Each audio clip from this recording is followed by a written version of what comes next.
Hang on. Hang on. First, Big Sills. I'm just reading my hate mail. Oh. Yeah. I'm Philadelphia's #1 bad guy. I'm Philly's villain. It's time for the bad guy. I'm the bad guy. Truth, justice, and the Big Sills way, and I'll always be this legend. How you doing? Time to turn the heat up. Holy cow. I hope you all had a fabulous weekend. My daughter was sensational. Her #1 ranked GCU Lopes beat UCLA 36-10. They're now 5-0, #1 team in the country. My captain daughter, 4-0 against UCLA in her time versus the Bruins in her senior year. Oh, but hey, stop the crying. Hashtag. AJ Owens and the Philly media. See, I'm not the media. I'm not part of the media. I'm not a media member. So you can take my ass out of that. I have nothing to do with the Philly media. I am not the Philly media. I'm not media. I am entertainment. How many times must I get that through your thick heads?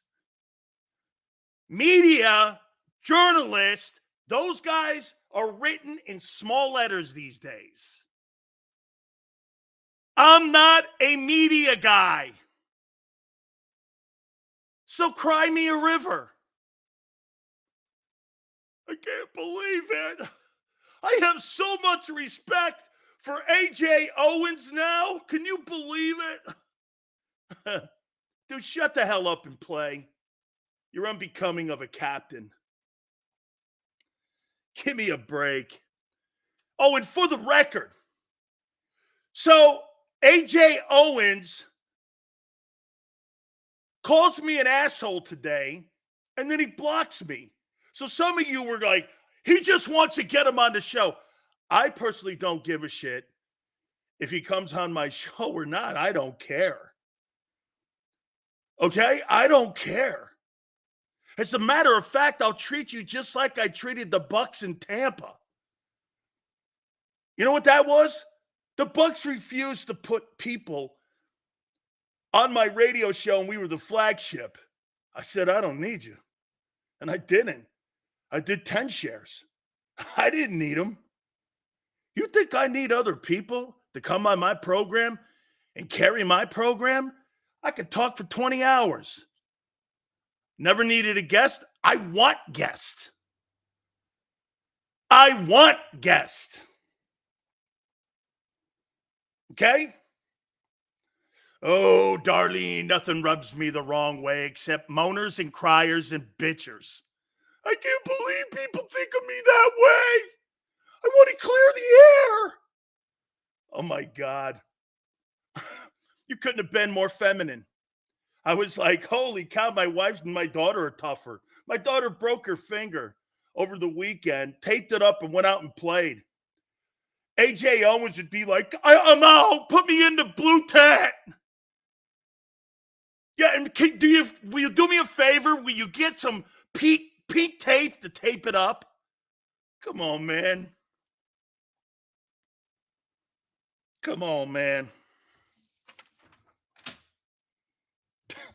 Oh, my God. Mike Missanelli will join us at 3:30, one of the legendary Philadelphia sports talkers. Talk about entertainment, 3:30. Gary Cobb from Fox 29 in Philly will join us at 4:30 in his regular spot. Obsessed with AJ Owens? Of course. Oh, by the way, it's Combine Week, which means this. A fireside chat, I'm sure, is to come on Tuesday between the librarian Howie Roseman and Pinocchio Sirianni. That ought to be riveting. It would be like As Philly Lies. That'd be a great sitcom. As the lies come out of Philly. They'll be there in Indianapolis at the fireside chat. Which gives you absolutely nothing. Holy cow. This guy's a moaner, man. And then get this. You got people actually that are in that neck of the woods taking shots at Big Sills.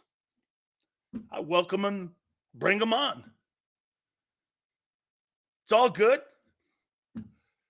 Most of your names, I've never heard of you. But that's okay. It's funny. I got more play out of a 2-minute clip than WIP got out of their entire interview with the guy.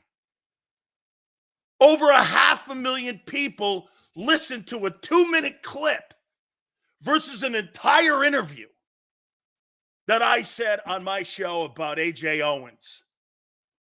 Can you believe that? Okay, hey. So get this.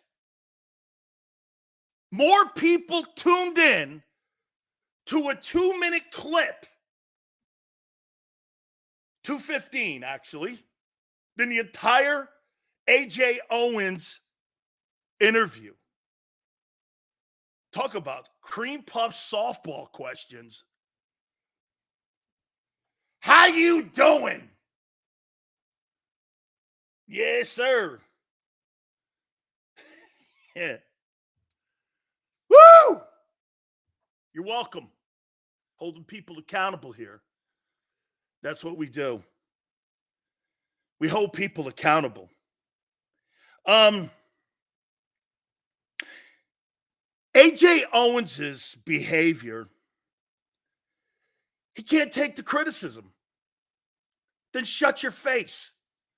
Don't worry about it, kid. You make $25 million a year.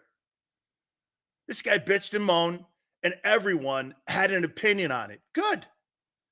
Thank you, AJ, for your content. But you're soft. Guess what he says? You want to hear the most asinine comment?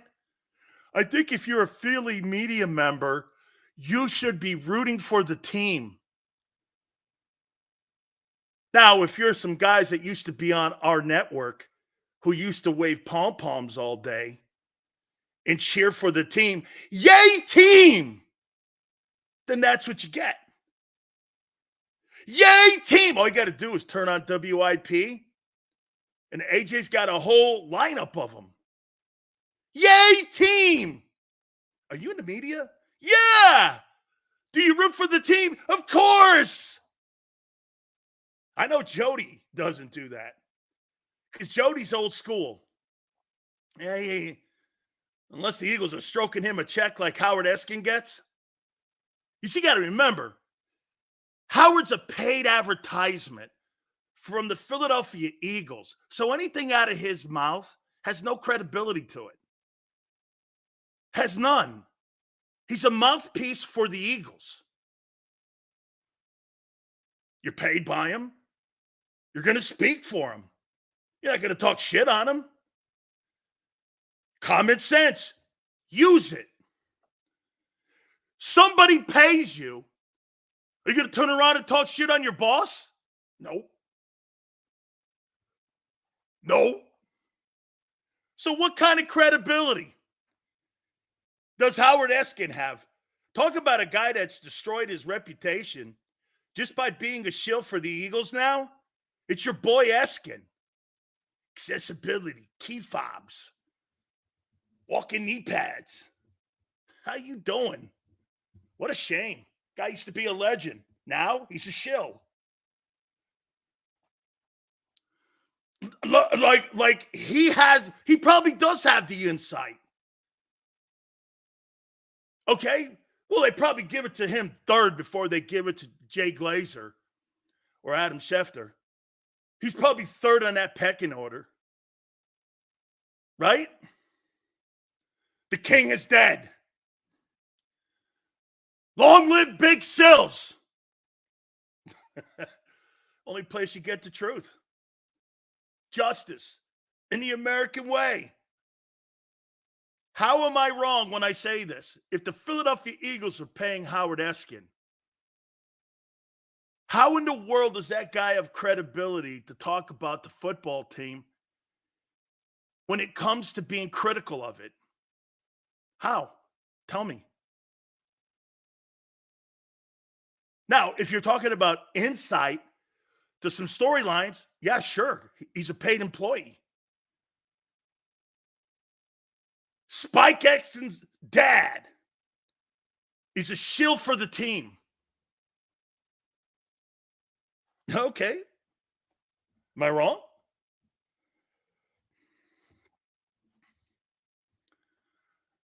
Yeah, I'm going to talk shit on my boss. Okay. Holy cow.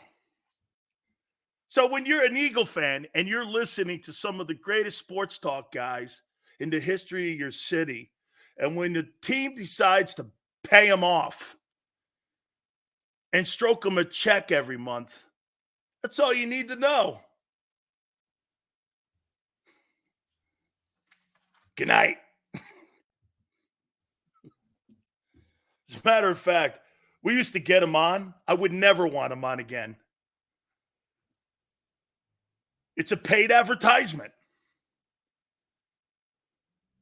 Brought to you by the Philadelphia Eagles.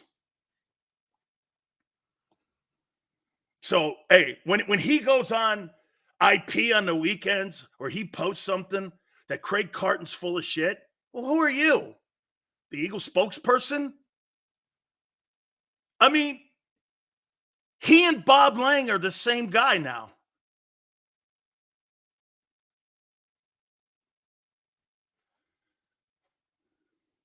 So don't take shots at me. Take shots at the people covering your team. Do I want access to your players? No. Do I want access to your building to drink your smoothies? No. Do I want to eat at your cafeteria? No. I don't care about any of that.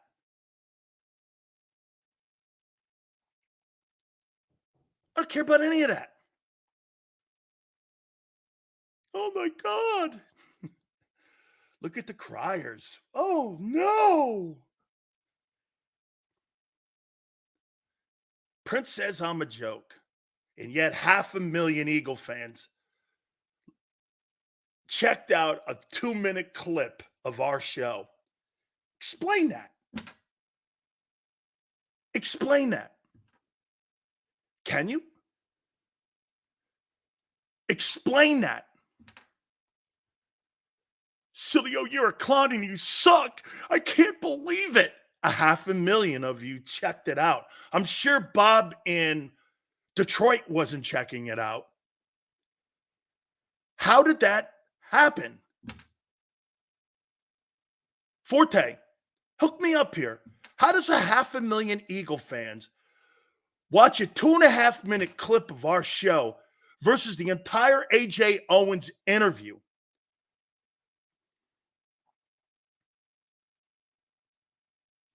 I hate the media. Hey, what's the guy's name in the afternoon? We'll just call him. Who's the one guy in the afternoon? We'll just use the word shill. Hi, this is Shill on WIP. Is this AJ Owens? Yeah, man. Do you have a problem? What is it, honey? Well, but you media guys are so mean. And I got a problem with you. You know, when you say that, I need you. I thought I was listening to 2 6-year-olds talking and having a conversation about whose Tonka toys they were going to play with, or who's bat and ball, or who's sandbox. Funny, man.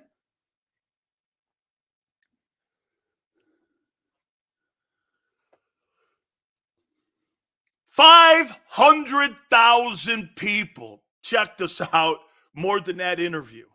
How's that possible? You suck. You're a clown.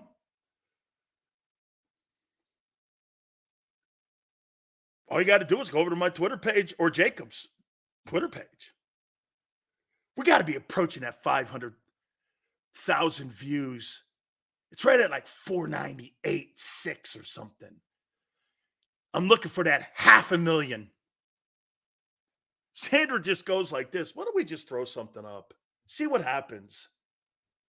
500,000.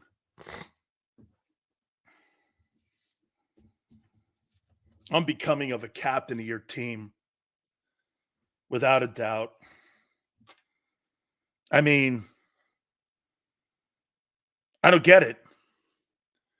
So he thinks that if you work in the media, here's my problem. So he thinks, get this, if you work in the media, you should be a flag waver for the home team. In Philly? Boston? Chicago? I'm picking tough cities. The rest of those cities like LA and New York, they got enough problems to worry about. Those aren't really, as I would call, tough media towns. People think New York's a tough media town. It's not a tough media town. All you got to just remember, just think of Bob Iger, Disney, and woke, and you'll either be in LA or New York. It won't matter. It won't matter.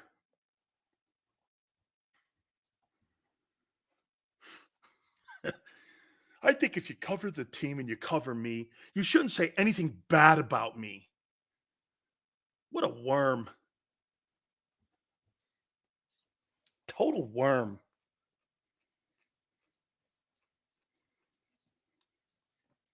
This guy. I don't get it.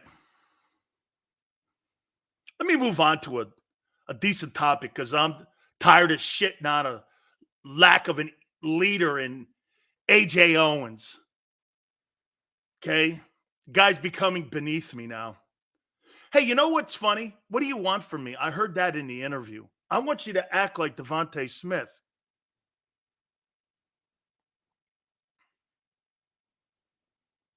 I didn't get that from his interview. What I got is that he wants them to quit making crap up. It's like watching CNN. Making crap up?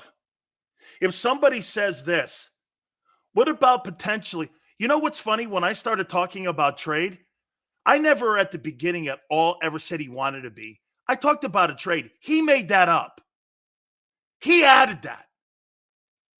And it's right. It was a poll question that IP put up, what was it, about a month ago?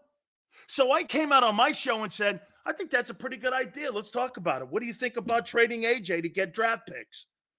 He added in that he's not happy here. I never said he wasn't happy here. How the fuck would I know that? Honestly, how the fuck would I know that?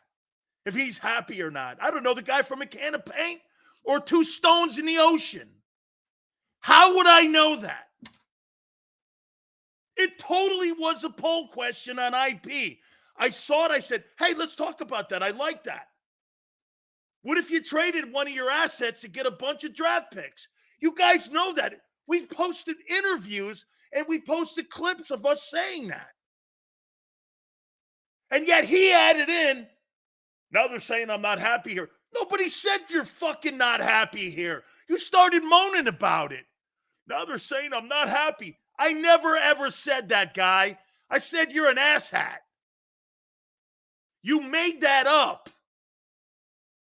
He made that up in his own feeble brain. He's a Fruit Loop. He's a Fruit Loop. Nobody on this network said, AJ's not happy here. How would I know? How in the world would I know if he's happy eating a ham sandwich or a pizza? Let alone wanting to play in Philly. How would I know that? Holy cow. You talk about making shit up in your own head. That guy's the king of it. He made that up. The trade talk was a poll question that he got his panties in a bind over. Do you understand what I'm telling you here? Nobody in the Philly media made that up. He made it up that they're saying I'm not happy. Nobody, and I mean nobody, that I can check out, because I checked it out. Nobody said you were unhappy here. Brian, that's exactly right. Here's where I got, it was a poll question about a month ago. It's true. I said, hey, that's a pretty cool topic. You know what? You know what His Highness did? He went like this. Well, now they're saying I'm not happy. Nobody said that, ding dong. Nobody said that. Nobody in the newspaper, nobody on air said that. You made that up. You made that up. Hey, Dirty D, did you ever hear me say he's not happy here? Did you ever hear me say that? How would I know that? What did we all say, Marcus? Okay? Marcus, I'll do it one more time. There was a poll question on the Twitter page at WIP. And it said, what do you think of trading, or something to the context of trading A.J. Brown? I said, man, I like that as a topic. Get draft picks for him, maybe trade him for Surtain. They ate a ton of cap on the Carson Wentz deal. Didn't they not eat $33 million? They ate the cap hit. With Wentz, it was the biggest cap hit in the history of the NFL at the time. Okay? And what we did was just put a topic together. Now they're saying, I don't like it here. Nobody said that, kid. Nobody said that. Nobody said that. Made up. Absolutely made up. Okay? It was made up. That's right. Brian, you talk about soft-ass people. No wonder the kid had a nuclear meltdown in the back end of the season and the schedule. Thank you, Flexen. Nobody said he was unhappy here. Who in their right mind would say, AJ's probably, get this, you want to know how dumb some of you are, and you'll say whatever you want, and you'll come after me because you have a weak-ass captain. You know what that is? How in the world are you upset or thinking that somebody is saying that you don't like it here when you're making $25 million a year? How in the world would anybody even come up remotely with that?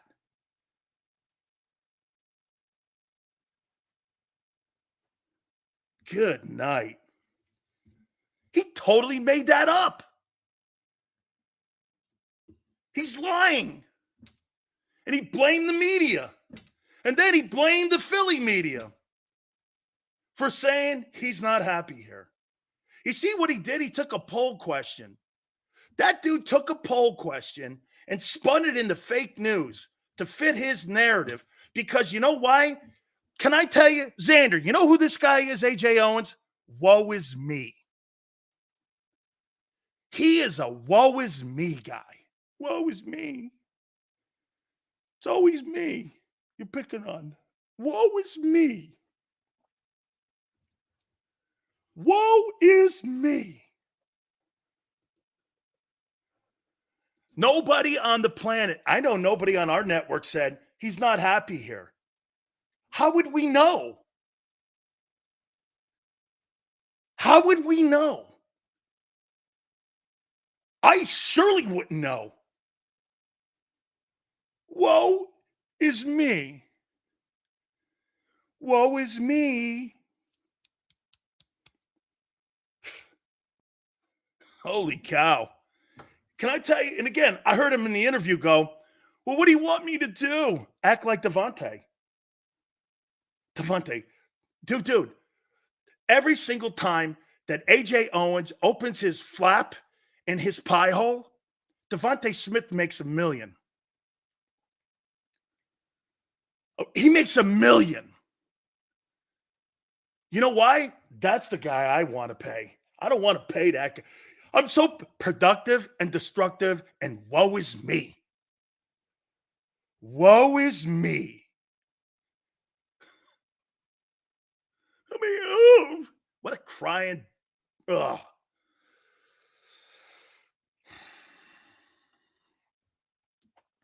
You're just an Eagles hater. Dude, do you really go to that low-hanging fruit? You must just be, seriously, on an IQ test, has to be a 6. God forbid if we ever gave you one of those scores that you had to have at the combines. We'll talk about the combines here too in a second. Okay? Would you get a 4? Hell, get this. Vince Young outscored you in the brain test? You're just an Eagle hater. I don't give a shit about the Eagles. I told you this. What is wrong with you? Can you not hear?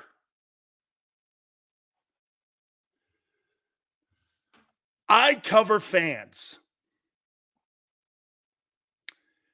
Best fans in the country, Buffalo, Philly, New England, Chicago. Covering teams? I don't want to get that close to the teams. I cover the fans. Unlike any other host in the country, I admit it. Why in the world would I want to cover something that's not going well and say, well, it's really great anyway? What happened? I cover the fans. You have a right to be covered fairly with your football team. Howard Eskin, the official spokesperson of the Philadelphia Eagles, goes out and rips people like me and Craig Carton now for the mouthpiece and the megaphone known as the Eagles. Congratulations to you, Howard. You've gone from being one of the greatest sports talk guys in your city to being a megaphone for the Eagles. Absolutely zero respect for that. Zero respect for that. Zero.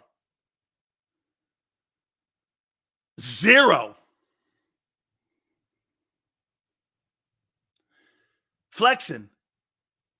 Hey, flex. That stuff's. I don't respond to that stuff. Don't worry about it. Let them. They have to. That's all they have. You understand that? Those are people that it doesn't matter. And 30% of the people that are in here are in my industry. So Dirty D, don't worry about some of those guys. They've been trying to sabotage me for years, calling my boss. Jesus criminy. Poor Xander and Big Joe.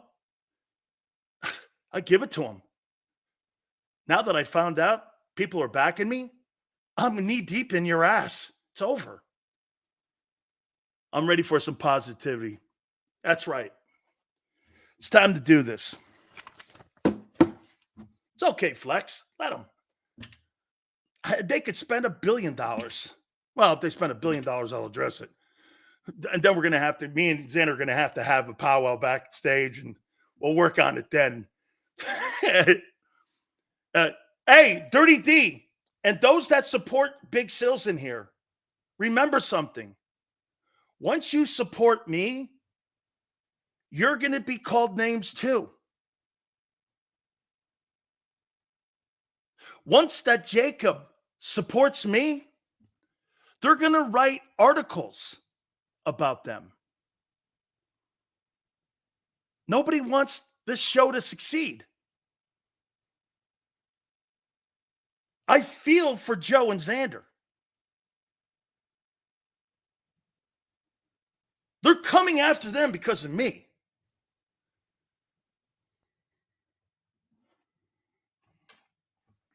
They have to stop this.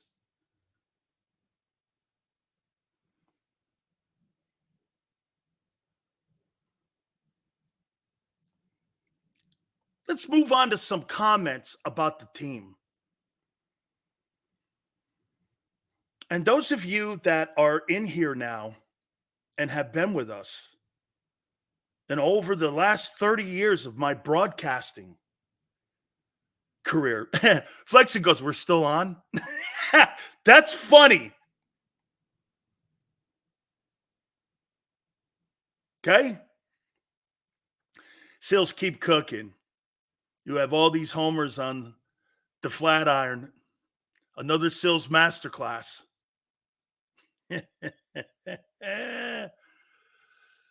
Angelo called me over the weekend and he goes like this, my God almighty, you're the best. He says, you're one of the best I've ever seen. Sidney Webster, his agent, asked me, oh, Xander, I didn't tell you this. They want me to come into Philly on a book signing so I could be there with them. And I said, well, take care of everything. I'm in there and I'll maybe do a show. We'll do a show together. At a book signing. Me and Angelo at a book signing on JAKIB. Would you like that?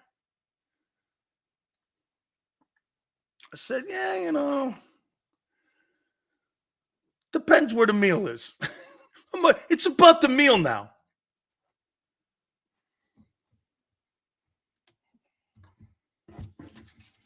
So what do you guys make as we move? Let's move on to the self-backslapping here. Because I could sit here for 10 hours doing it after what went on this past weekend with our show and me. I could sit here for 2 days doing it. But hey, we already know this. Okay? So Miami players, who are the names? Jalen Ramsey and Xavier Howard? So Jalen Ramsey said that Vic Fangio sucked at using us this past year in defense and didn't really know how to utilize our talents a year ago. You got other players that played for him last year on the Dolphins that said his defensive mentality and scheme is outdated. How you feeling?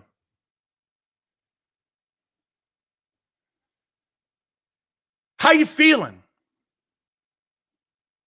You got almost the entire team of the Dolphins saying Fangio is like the Joe Biden of coordinators in the NFL now. Jalen Ramsey said that he had no idea how to use myself and Xavier Howard. You feel comfortable? How you feeling? First one was Tip Sills, keep it. Hail to the commander, thank you.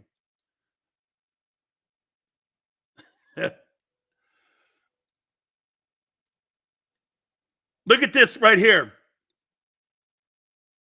I don't believe it. It's in the Miami Herald. Armando Salguero. Actually, I think it's in Pro Football Talk that they posted the article from, I think it was Armando, that Vic didn't know how to use the secondary guys. He didn't know how to use them. What do you make of that? You feeling comfortable now? Think Vic's going to come in there and fix everything?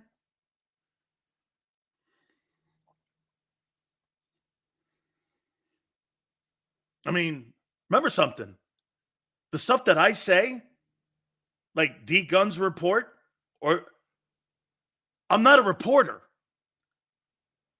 Unless I talk to the guy himself, you're never going to hear me go, sources say. I talk about what other people say. Miami broke the franchise record in sacks. Then why are they talking shit on him? He was outdated. Then tell me something, Dirty D. How come every time they got into a game against a team like Buffalo or Philly, they got waxed on defense? They got run off the field. They were not a very physical defense, to say the least. Oh, it's injuries. Okay.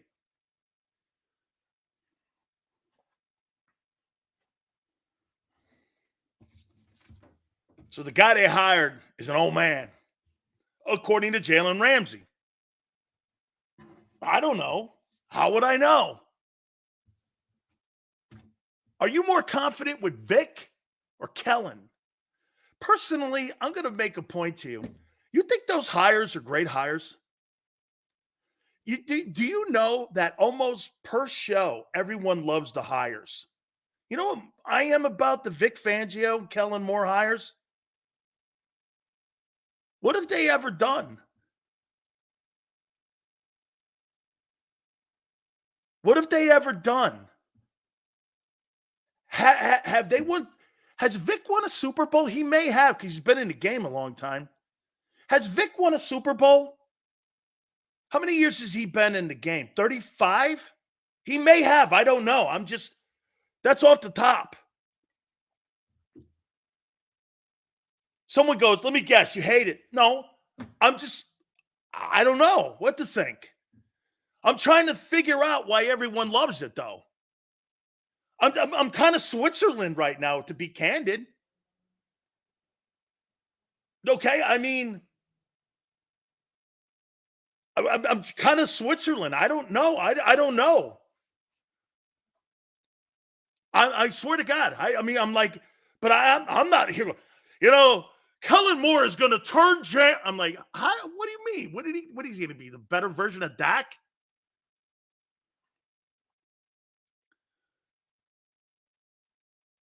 Let me ask you this. Has Vic Fangio ever won a Super Bowl in his 35 years in the NFL? Let me just take a look since some of you can't answer. It's like a White House press conference. So I'll do it myself.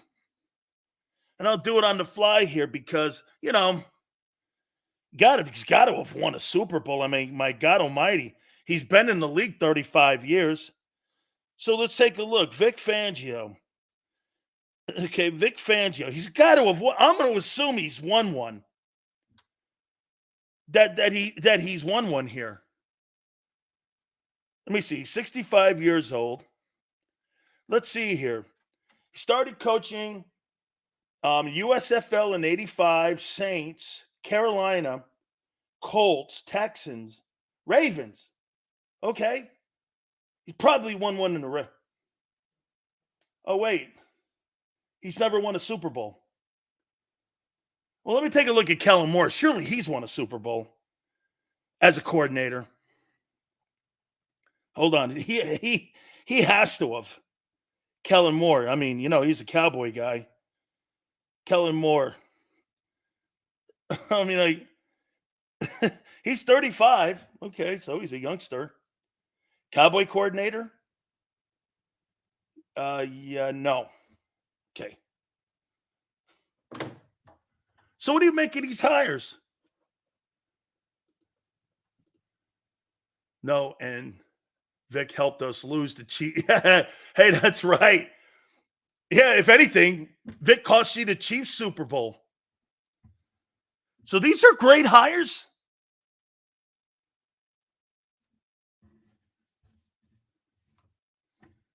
Am I acting like Vic isn't an upgrade? No, he is. But I'm asking you, what would you give these hires as a grade? Kellen Moore and Vic Fangio, when quite frankly, they've really done nothing in the NFL when it comes to winning championships. Just what would you, hey, I haven't given mine yet. Here, I'll tell you what, just so you guys don't feel awful. C plus, B minus, I guess. Because it's an upgrade from the horse shit you had. C plus, B minus. I mean, is that fair? I'm trying to be fair here. Smiley says, you don't know until the start of the season. Well, I'm just asking you by what they've done before they head into the season. So they're magically going to just turn into Super Bowl champion coaches in September? Vic Fangio's been in the game 35 years. And so, yeah, no. Now, if we're coming from Souls place, yeah. So we're coming from the gutter. We're coming from the worst. Okay, that's right.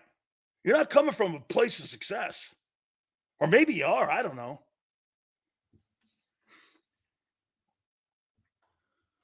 I love the Clint Hurd hire too.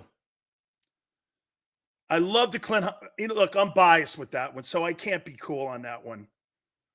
Okay? Wait a minute. Flexing. I'm biased on that. You guys know I'm biased.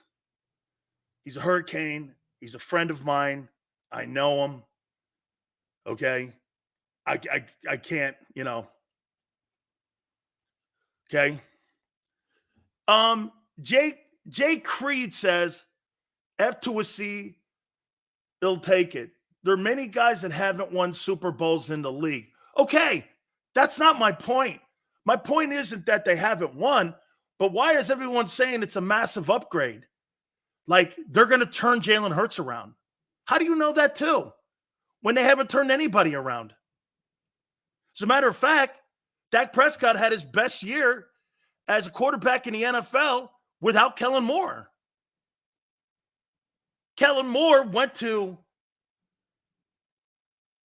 Los Angeles, and Justin Herbert sucked. Vic Fangio's defense, they got home.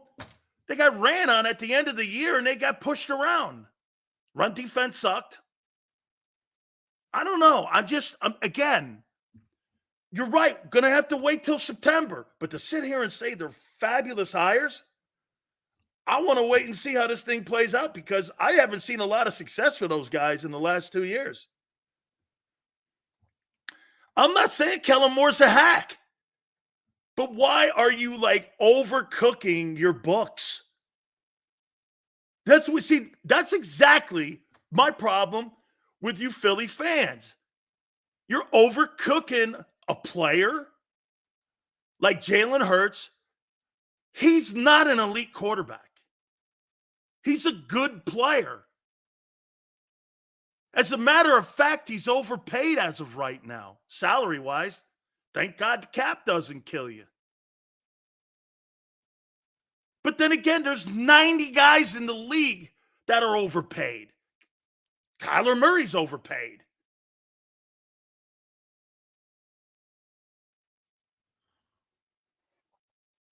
Seals, who would you have hired? I'm not saying I wouldn't have hired I'm not saying I wouldn't have hired him. But don't sit around and say that Cliff Kingsbury's a shitty hire in Washington when Cliff Kingsbury at least coached Patrick Mahomes and a dual threat quarterback. Your offensive coordinator's never touched an offensive guy that was a dual threat dude.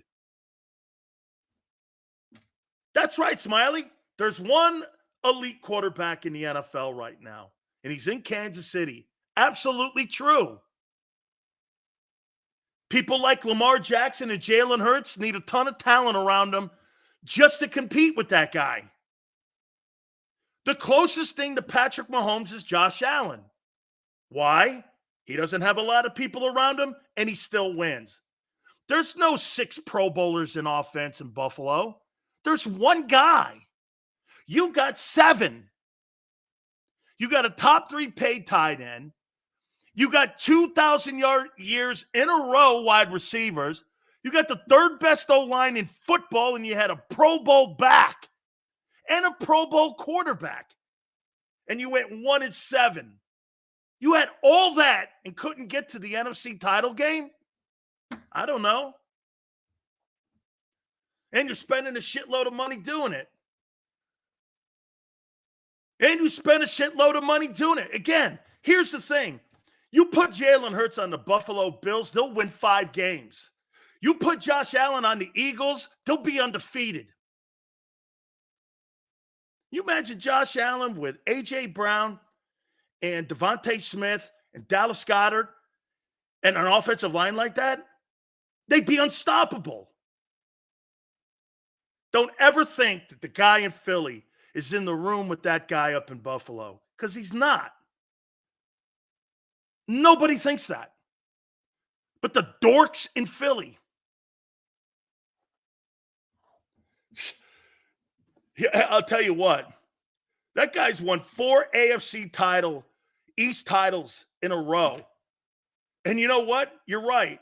He's got to shore up the turnovers. He still won 4 division championships in that division by himself, with no 2 1,000-yard receivers, 1,000-yard backs, best O-line. Jalen Hurts needs all that to win, because if he doesn't have it, he's not going to win.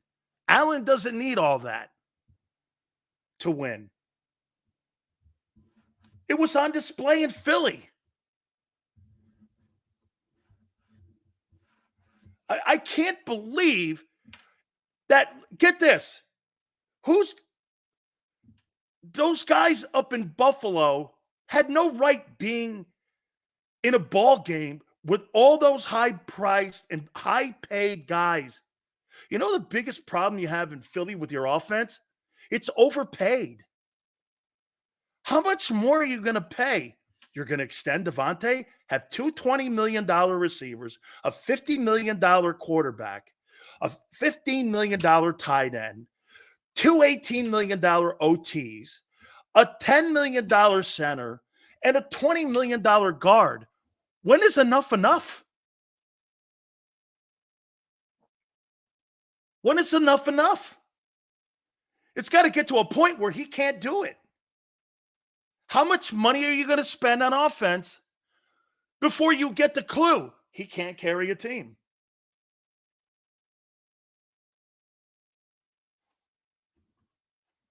How much more? Just look at it now starting March 13th. $50 million at quarterback, 25 at receiver, 15 at tight end, 17 at left tackle, 21 at right tackle, 10 at center, 6 at left guard. And if you extend Devontae, 15 over on the other side. When is enough enough? When? Before you go, damn. No wonder you got no money on defense. When?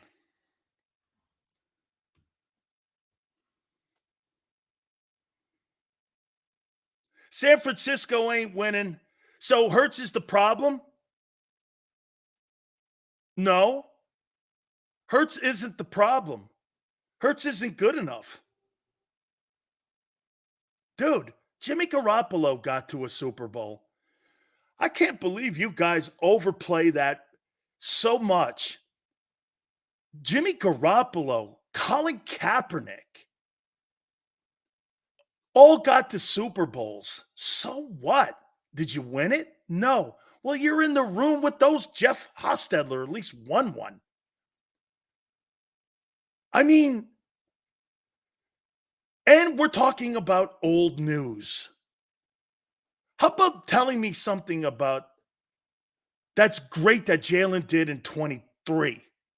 What was something great he did in 23? Can someone tell me? What did Hurts do in 23? That was great. His leadership? Questionable. We'll get into that. What did he do? Pout?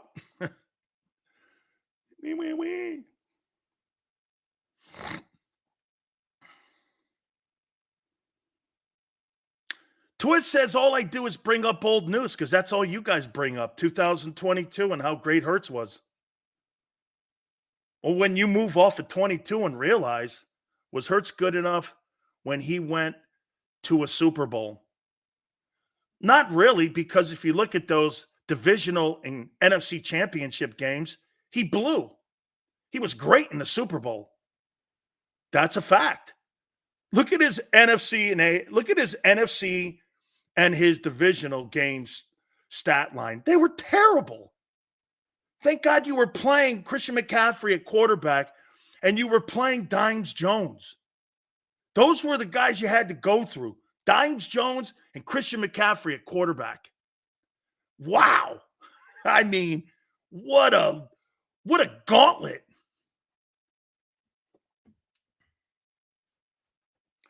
Hurts hasn't had a better game or hasn't had a game since the Super Bowl that was worth a shit. Maybe Buffalo. He was plenty good. When? You mean the 20 turnovers? When was he good? Played 17 games. That's what the Eagles wanted. Oh, I heard this too over the weekend. Hurts got worked by Baker Mayfield this year. Oh, and Zach Wilson. And Hurts had a better roster. Baker Mayfield destroyed them at the end of the year. It's Drew Lock with a game-winning drive. And the pizza delivery guy, Tommy DeVito, and the guy who got stabbed in the heart, Tyrod Taylor, outplayed your boy. Wow. Unbelievable. Unbelievable. Baker Mayfield had a better year from the pocket than Hurts. And you're still telling me you think that guy's elite and worth $50 million. Well, what's Mayfield worth then? What's Mayfield worth? More passing yards, more touchdowns, advanced in the playoffs. I mean, Baker Mayfield outplayed your guy?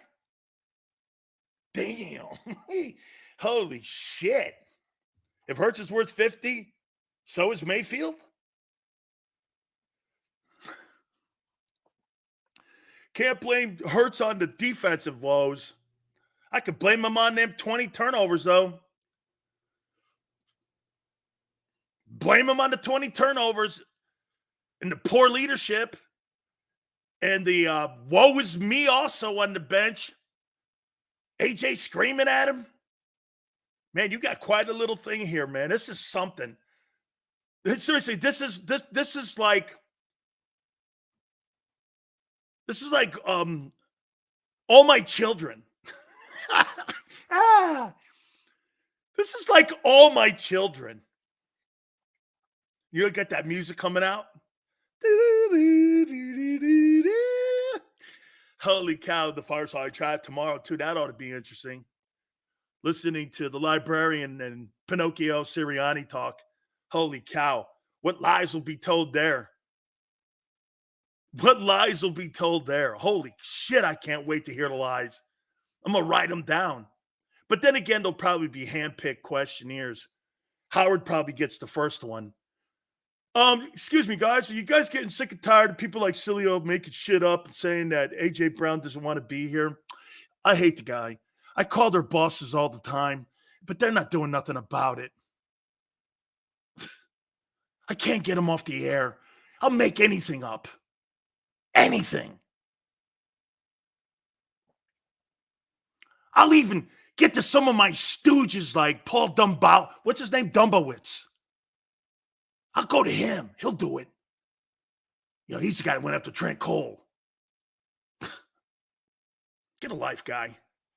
Or better yet, get Eric Allen in. Try that one. Shitty presentations.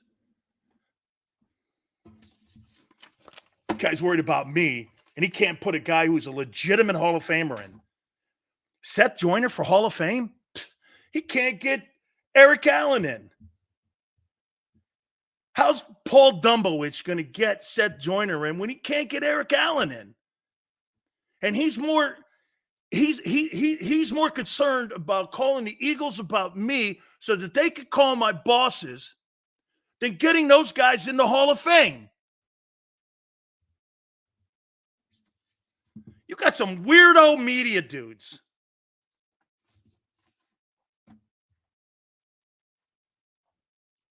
Seth in the Hall of Fame?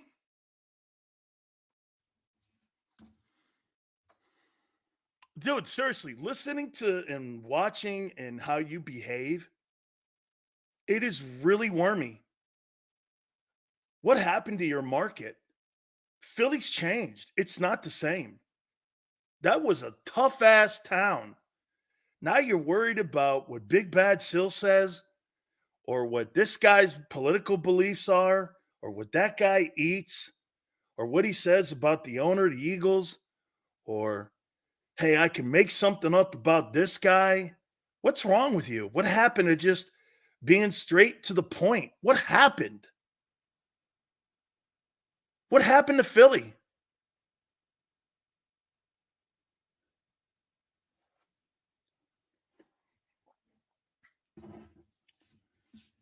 I don't get it.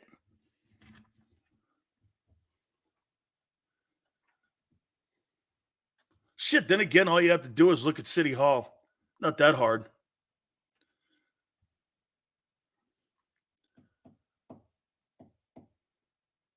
I mean, I don't get it. Beans goes, Sills, I hear you roasting the Eagles.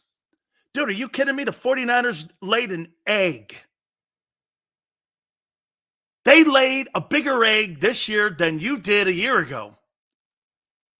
You got a quarterback making less than $1 million a year. And you missed the opportunity. Okay? Eagles wasted a prime year of the Super Bowl window. People are mad at you for calling it out. That's exactly what we're doing here. Okay? You missed your window in 17. Are you going to do it again? Do you understand what we're doing here? You think this is taking a shit on you? This is taking a shit out of lost opportunity. How about this? Let's do this. Do you guys think you lost the Super Bowl window in 17?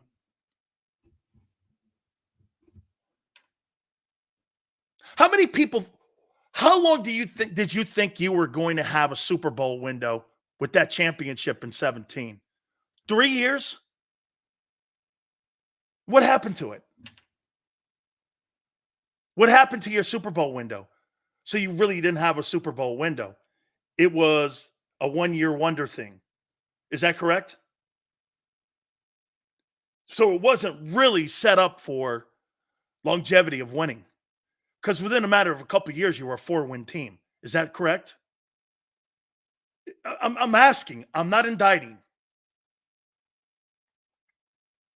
Okay?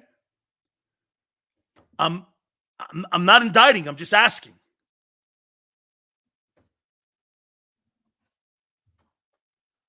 So you lost that opportunity. Are you going to do it again? How about this? This looks worse than 18.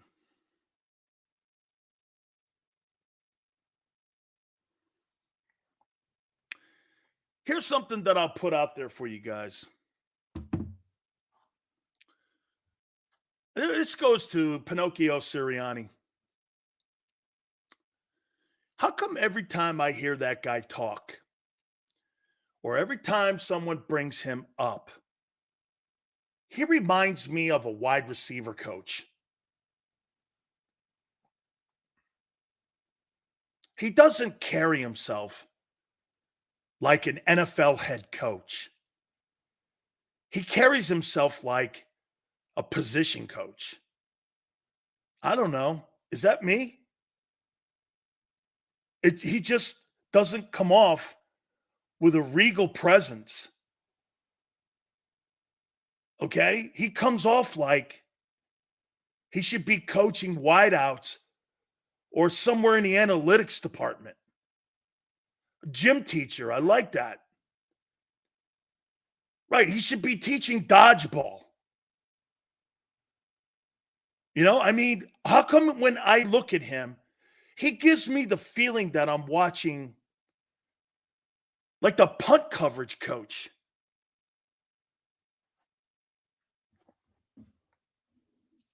I mean, I don't know. Maybe it's me. Okay.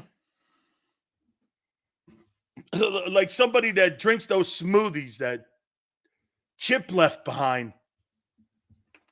Yeah, man. I mean, I look at Pinocchio Sirianni, man. He's just not qualified to be a head football coach in this league yet. Hey, Raheem Morris wasn't qualified to be a head football coach when he got the job in Tampa. He is now.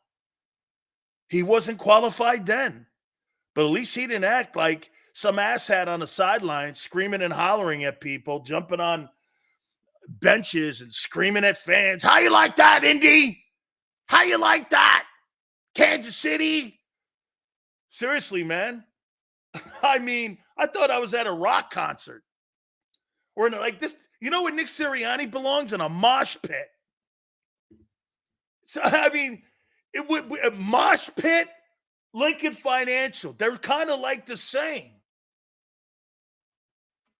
I mean, if Sills, did you see Sirianni in that mosh pit? You know, I did.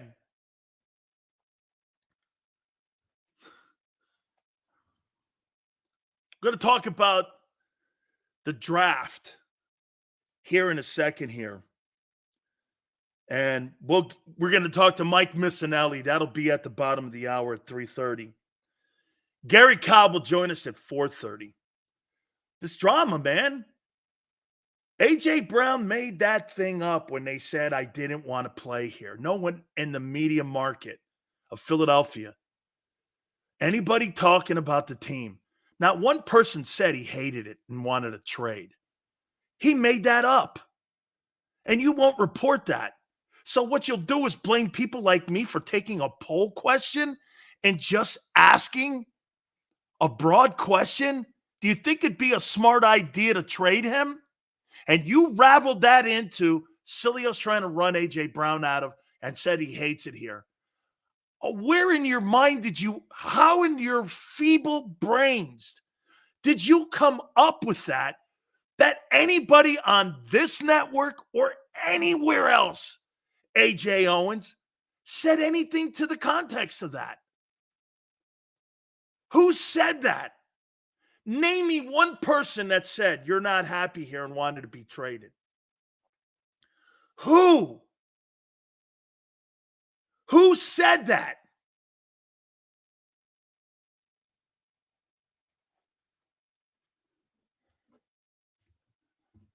Who said that?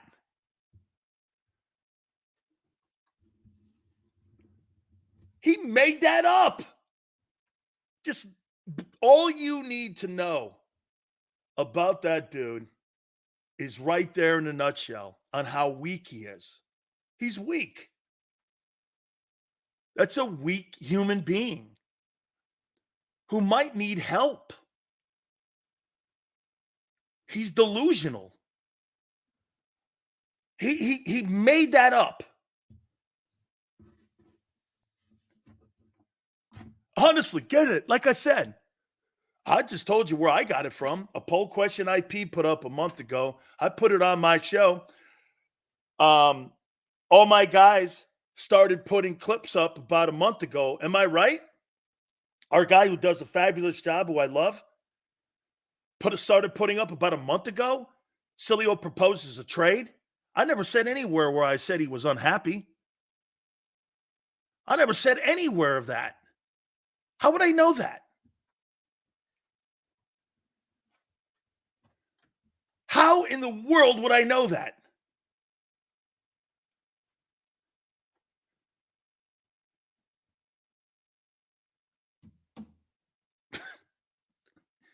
You know, I think the kid doesn't want to be here anymore.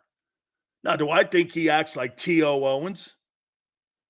Yes, I do. Yes, I do. It's just different. Hey, man, you can have a hot girl and they can have the same mentality, but do it differently. He's just different. T.O. is by far tougher. Talk about playing in a Super Bowl with a broken leg. This guy here, if he didn't get 4 catches, you know what would happen if he didn't get 4 catches in a Super Bowl? He'd be screaming at his quarterback. Why ain't you throwing it to me? Why ain't you throwing it to Queasy Watkins? No wonder wide receiver 3 got no touches. 36 catches out of wide receiver 3 is because of A.J. Owens. A.J. Owens. He's so weak. Guys aren't committed. One thing before I take a timeout on your boy Hurts. Here's something that kid has to work on. Try being a different leader. Try being a different leader with a little bit of authority. Shit, they empowered you with $50 million. Try using it. You know, part of having the $50 million is using the leverage with your teammates. Also, I'm not saying you got to be a dick. But if you don't like a play that's coming in from the sidelines, you don't have to just nod your head and go with it. Okay? Ike over at IP blames me. Of course they do. Of course they do. They got no one else to blame.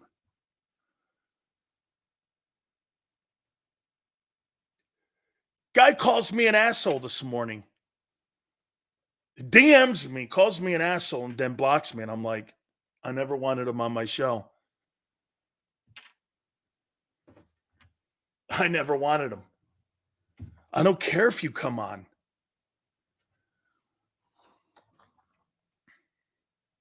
We'll talk about the draft here in a second before Mike comes on. Hit the like button. Keep it here, National Football Show.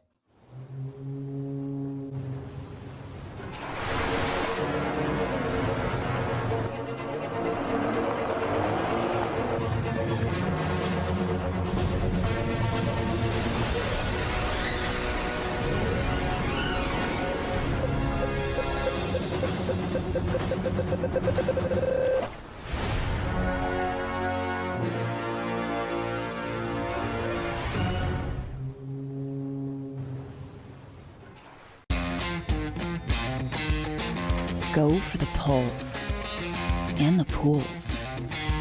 Go for the oohs and the ahs. Go for the bubbles and the bubbly. Go for the story and the stories. Go for the win. Go to Ocean Casino Resort. Book your trip at theoceanac.com.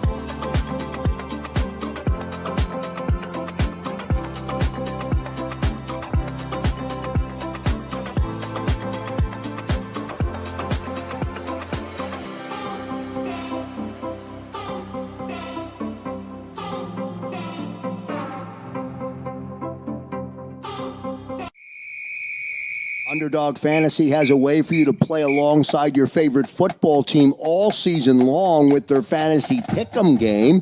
You pick between 2 to 5 players, select whether they'll go higher or lower on one of their stats, then do what you usually do on a Sunday, watch the games. You can win up to 20 times your money in a single game by going 5 for 5. It's a fantasy game, and the Sports Betting Show wants you to get involved. Go to UnderdogFantasy.com. When you sign up, use the promo code WIN, and Underdog will double your first deposit up to $100. That's UnderdogFantasy.com. Use the promo code WIN. Go for the win. Go to Ocean Casino Resort. Book your trip at theoceanac.com. EAGLES, Eagles.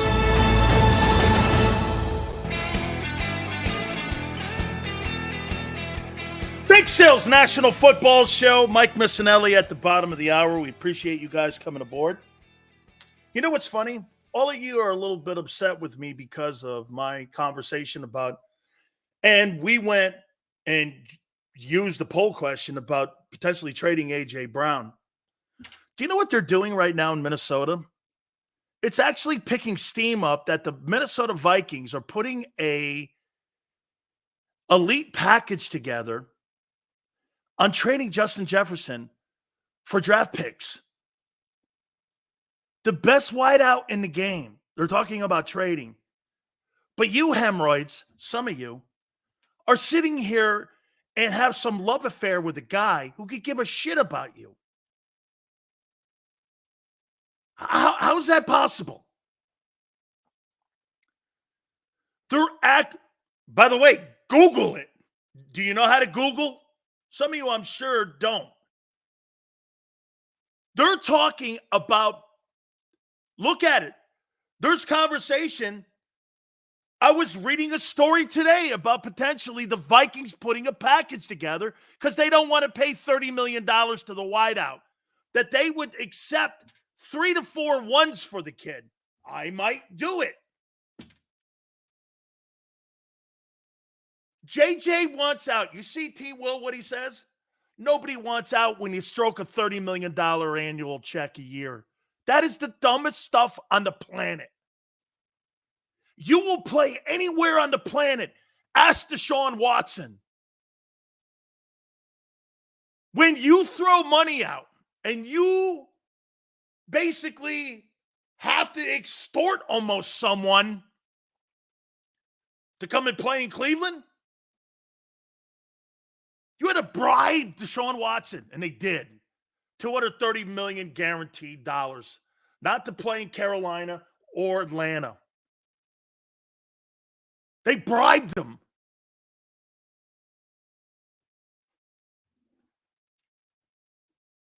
He wants out of Minnesota. Nobody wants out of Minnesota making $30 million annually. How dumb can you be? How dumb? Players will play anywhere when you're making that kind of money. You think these players are in love with the places that they play? Sure, if you're playing 10, 15, 20 years, you are.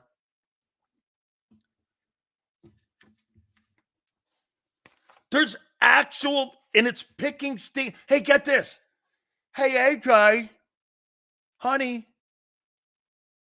the Vikings aren't probably going to trade him, but there's conversation about trading Justin Jefferson. So who are you? He's twice the receiver you are. And this guy's over here going, they're saying I don't want to be here. Nobody ever said that. You said it. You made it up. Fake news.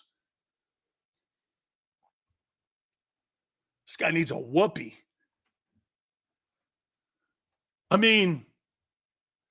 Okay. If I'm Minnesota and I don't have a quarterback, so let me get this right. I'm going to pay $30 million to a wideout, and Josh Dobbs is going to throw to him. Okay. Hey, yeah, no, that makes sense. Okay? No, that makes sense.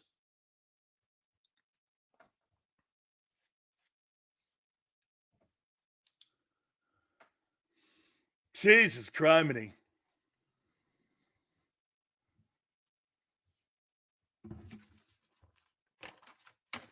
Well, wait a minute. They're talking about potentially trading Justin Jefferson? Yeah. Yeah. But not AJ. He's the love child. He's the love child.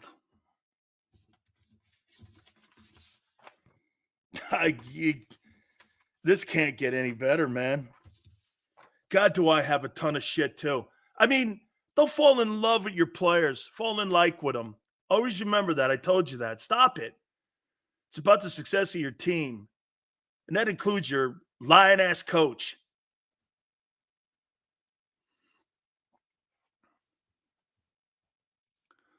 I thought this was a good football program. Seals is a cartoon character.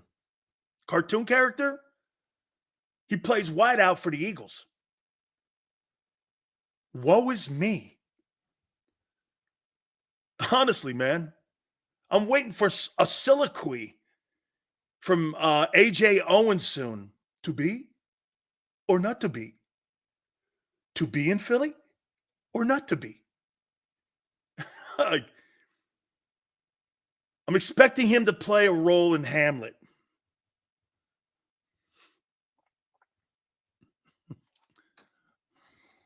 Me, I play a role eating an omelet. Omelet, Hamlet. Come on, man. You're saying unnecessary shit. So is he. You're not getting the exercise today because most of you are micro thinkers and not macro thinkers. What do you think I'm doing here today? I'm making a mockery of him, and that's how he sounds to me. You don't get what I do because you're not really big-time thinkers, some of you. Okay? You think some of this shit is cartoon stuff? And I do too. I think it's a joke. Covering him like a football player? No. You want me? You're all over the place. Thank you, cold turkey. Thank you. Correct. Just like your boy, all over the place. I hate the media. I call the media. I make a lie up that they want me out of here and I'm not happy. I want to be here. Nobody said you didn't.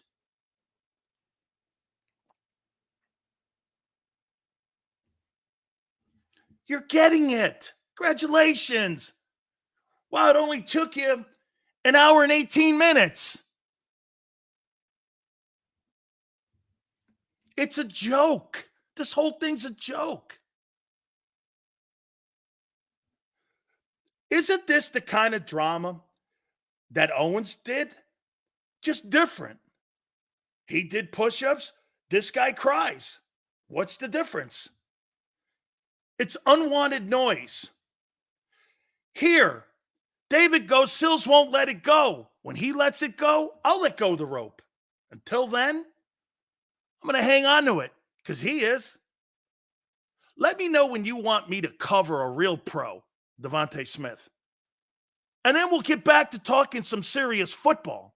Until then, the drama queen has made it so here we are. What's different? What's different? People are, some of you, a lot of you here are smart. Some of you, well, he's hating. No, I'm showing you what an absolute train wreck of a weekend and story this is. I want him traded. Nobody said that. We explored it because it was a Twitter poll question. And he got butthurt over it. And took it to the extreme that people want him out of here. Or he's unhappy. Where'd you get that, kid? Or when you put your head on your pillow and you wake up, is that what you conjured up in your brain?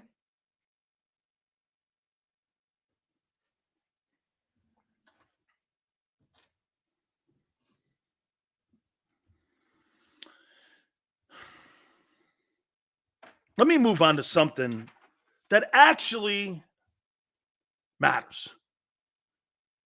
Because, seriously, I could sit in that cartoon all day. That's AJ Owens is a cartoon to me right now. It's like Bugs Bunny. It's like Wile E. Coyote. Like Tom and Jerry. SpongeBob. The Teletubbies. You want to talk about a pro? Let's talk about Devontae. Everything that's right with being a pro, that guy wears it every day, 24/7. Never say anything negative, does his job, keeps his chin down. Man, do I want to pay him? Do I not want to pay that guy? I don't really like his bedside manner. It's AJ Owens.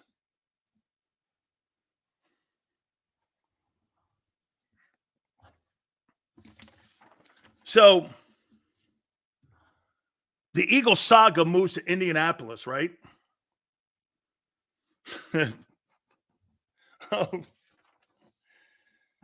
And of course, this is like how he's on display there. You know the Eagles, and wait, better yet, Howie's not going to not miss this.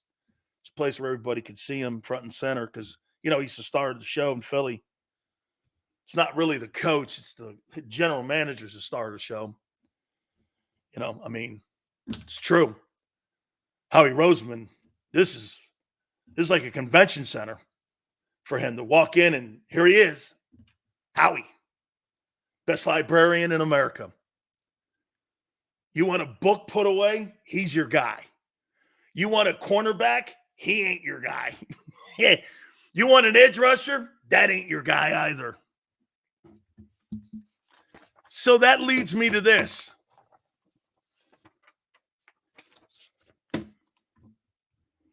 How should the Eagles approach this upcoming NFL draft?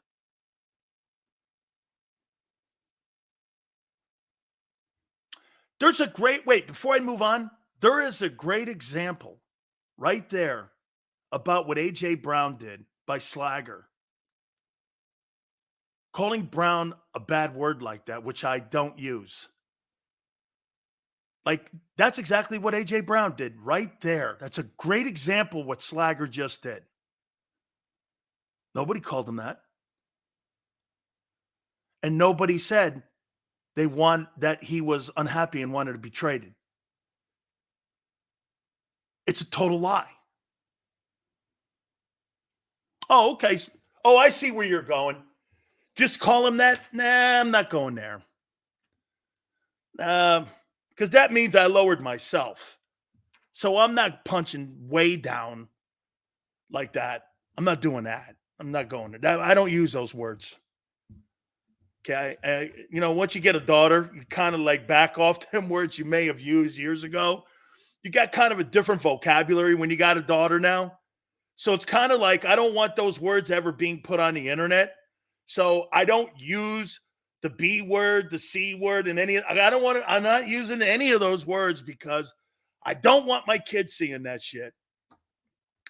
Dad, it's bad enough my friends Google your name. Hey, Dad, all my friends have to do is Google you. Great. We were at the game the other day. Here's my dad. And she goes, wow, hi. My daughter goes, she Googled you. Oh, okay. It's like, with Top Gun Maverick, your reputation precedes you. Thank you, sir. It wasn't a compliment. Okay. I kind of look, that's kind of how I felt. Your reputation precedes you. Thank you, sir. Wasn't a compliment. Okay. Got it.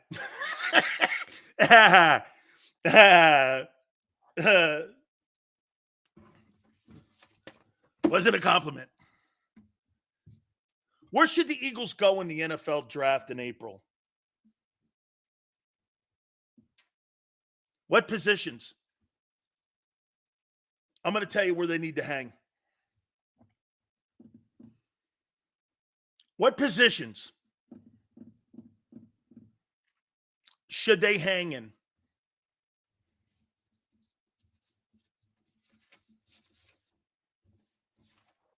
I think it's easy. I don't think this is difficult. All the conversations that we've had, linebacker,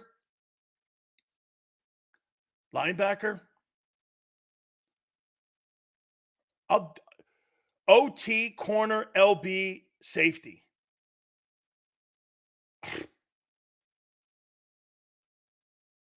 Cornerback, linebacker, safety. All positions they blow at. And receiver. You're missing this. Wow. Really? You're going to allow those guys to go into the draft. Here's where I think they have safety. Here's where they need to stay. O-line, D-line, tight end, and DT depth. Other than that, stay out of the draft. You don't know what you're doing. And your resume speaks to it. Why in the world do you trust Howie Roseman and his people to draft linebackers, safeties, and corners when they can't? Or edge? Why? Why in the world would you want them to go? You guys named linebacker, corner, safety, and wideout. All four positions they fail at. They're great. O-line, D-line, tight end. Depth at DT. And oh well. Maybe take a shot in the dark in the 5th round at a linebacker. Why in the world would you want them to waste a 2nd-round pick on a linebacker when you can't name me one on the roster that they've drafted in the last 6 years that's on the roster? That's worth a shit. Stick to what you do best. This is your problem. You guys want these men to go off into a place, into the abyss, so that they can waste draft picks again? Howie Roseman is not that awful in pro personnel. I trust him more there than I do in the draft at linebacker or corner or safety. Don't you?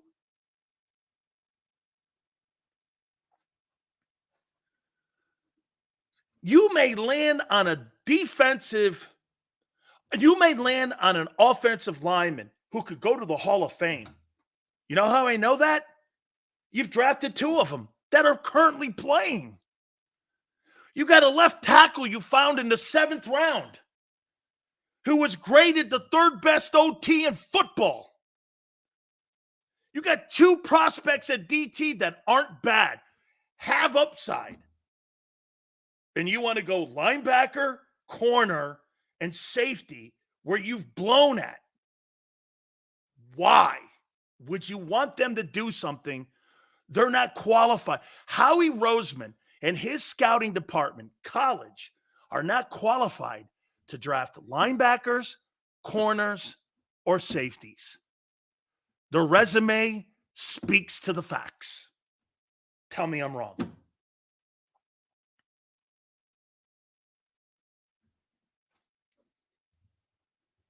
Tell me I'm wrong.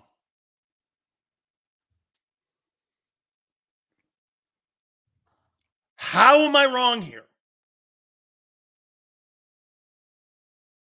We need a power back and a right guard. Spin. They're not horrible at running back. They've done a nice job the last 2 years. Miles Sanders wasn't horrible, but he was a starter. Look, I'm not looking for all pros. I'm looking for starters. They draft a running back in the 2nd or 3rd round that can actually block. Good. You draft a right guard, it helps Jalen. Great. Stick to what you do best. That would, again, be like Xander going, hey, Sills, can you teach an economics class? We're starting a network for economics. What? Are you kidding me? I can't count. Why would I pretend to count? Hire somebody that knows how to count. Oh, my God.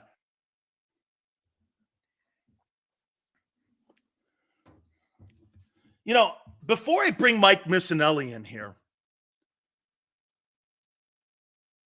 I want to make it very clear one more time here. Nobody in the Philadelphia media said that A.J. Brown should be traded. He made that up. Just like I did when I said there was a poll question on WIP about 4 weeks ago. And I went like this. I'm going to bring Mike up here in a second. And I said, hey, that's an interesting topic. Mike knows this because he's one of the legendary sports guys. You know what you do? You look for content to try to create a topic. And so what I did was I went, hey, that's interesting. Maybe we can get some draft choices, trade him for Patrick Surtain. They ate $33 million before on Wentz.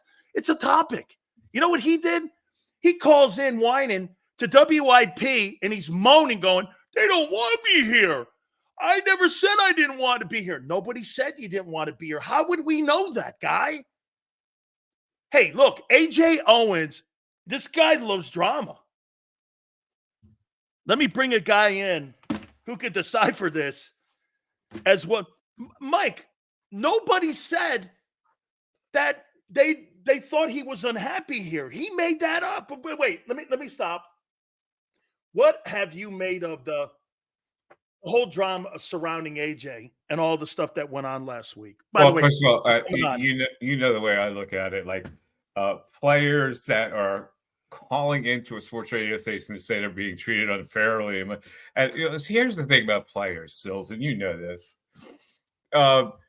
They think that the media is there to be their rah-rah and to wave their pennants. And they never get it. They never get it that that's not what the media's job is. Now, with the proliferation of this new media, where we've produced more young fanboys into the business, maybe that's conditioning them a little bit. But I have to laugh every time a player does that. Like, they're like, you're not with us. Well, I'm not supposed to be with you. You know what, AJ, if the Eagles were sending me a check, damn, I'd be with you. I would be with you, because then I owe something to the Philadelphia Eagles. I don't owe anything to the Philadelphia Eagles. I owe my opinion to the customers that I serve, or the listeners. Now, most of the time they don't want to hear it, which is the beauty of this whole thing. Fans, and I know this, so I don't get mad about it. Fans are always going to be on the side of the player and against the media. Oh my God. The media is so taken for granted by fans, and they don't stop to think, how do you get your information? Does it fall like little parachutes out of the sky, give you the information? The media gives you the freaking information. But like clockwork, oh my God, you're picking on one of our guys, and I'm a fan. I get it, but come on, man, let's get to what the reality of this is. It's weak for A.J. Brown to do that. It's like, stop feeling sorry for yourself, dude. Like he thinks he comes out of like a church and did nothing. Like he was the one who had the arguments on the sideline. What is the media supposed to do with that? Oh my God, he must be disgruntled. There must be something going on. Or the media is supposed to say, well, we forget about it because that's one of our Eagles, and we don't want to disturb him. And then at the end of the year, when all this turmoil was going on, when he was supposed to be a team leader, he pulls this diva act where he makes it a point that he's not talking to the media. He made a spectacle about that. Like he walked out intentionally to show the media that he wasn't going to talk to them. Now, that's okay. You don't want to talk to the media, that's fine.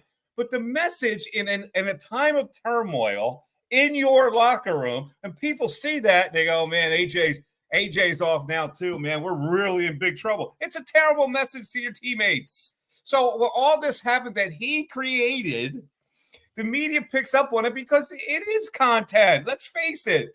We're not trying to ruin the Philadelphia Eagles. It's content. It's conversation about sports. And these players never get it. And most of the fans never get it. They don't, Mike. Mike, Angelo, you, I guess now me. I mean, I had 500,000 fans view a clip because I called him A.J. Owens 2.0. And I'm like, it's a goof. Don't take it so serious. And I'm sitting here going like this. So wait a minute, to your point. So he says the media is bad in Philly. Then he calls a station and moans and cries to them. And then he says to them, you guys are media guys. You should be rooting for us. This guy's delusional. And Mike, this is part of, and that guy's a captain on the Eagles. There's part of your problem too. It's leadership in the building. Well, exactly. I mean, that's part of it. Like you're a captain, you're supposed to be a leader. So at the end, when you go off half-cocked, that projects to your teammates. But listen, it's a battle that the media can't win. So you just have to take the hit. You know, you call him T.O. had a legitimate beef for him to go off, even though he's crazy as all hell. He had a legitimate beef because his contract was all messed up, and they tried to pull something on him. So, he should have been more diligent about it, but he's a player. So he goes off. He wasn't unfriendly to the media. He was overly cooperative with the media when it came down. He invited him to his driveway. He's doing the sit-ups. This guy doesn't have a beef. What's A.J. Brown's beef? Like, there's nobody put something on him. All these little things he created. Let me ask you something, Mike. Is this not a reflection of Sirianni's leadership in the locker room? Isn't this kind of like what we've been talking about here with the lack of leadership? I mean, I'm still trying to determine what his job title is. I don't know. I mean, head cheerleader? I don't know what his job is. I mean, maybe because you've been around that team, you know that there may be, he gets Krellers and coffee or what have you. I don't know. Help me out on this. I mean, is this not a reflection on him with the loose cannons in that locker room? I think the bigger reflection, of course, is the topic that hit. Well, what D Gunn, our colleague, JAKIB Media's report that he needed Big Dom, or if Big Dom wasn't there, then he went off half cocked. Babysitter. Yeah. I mean, that's the most preposterous story I've ever heard. I'm going, this is an NFL head coach. You need a bodyguard to actually be a normal coach. Like I don't. That report told me more than this whole thing. Listen, things can unravel in a hurry in the NFL, right? Oh, so, yes. It was all peaches and cream. They went to the Super Bowl. He goes to the Super Bowl, and I can't take that away from him because that's the thing that balances this whole thing. And that's what people always throw in your face. Well, look at all the wins he's got. He took him to the Super Bowl. How dare you question? And then I look at the 6 games and the 6 losses in 7 games, and I go, he was blah, blah, blah, blah, blah. Like he couldn't handle that whole thing. And I'm going, okay, what means more? The fact that they got to a Super Bowl or that? Because I saw that too. And maybe the Super Bowl is like, well, sometimes talent gets together and all the ducks are in a row and you win.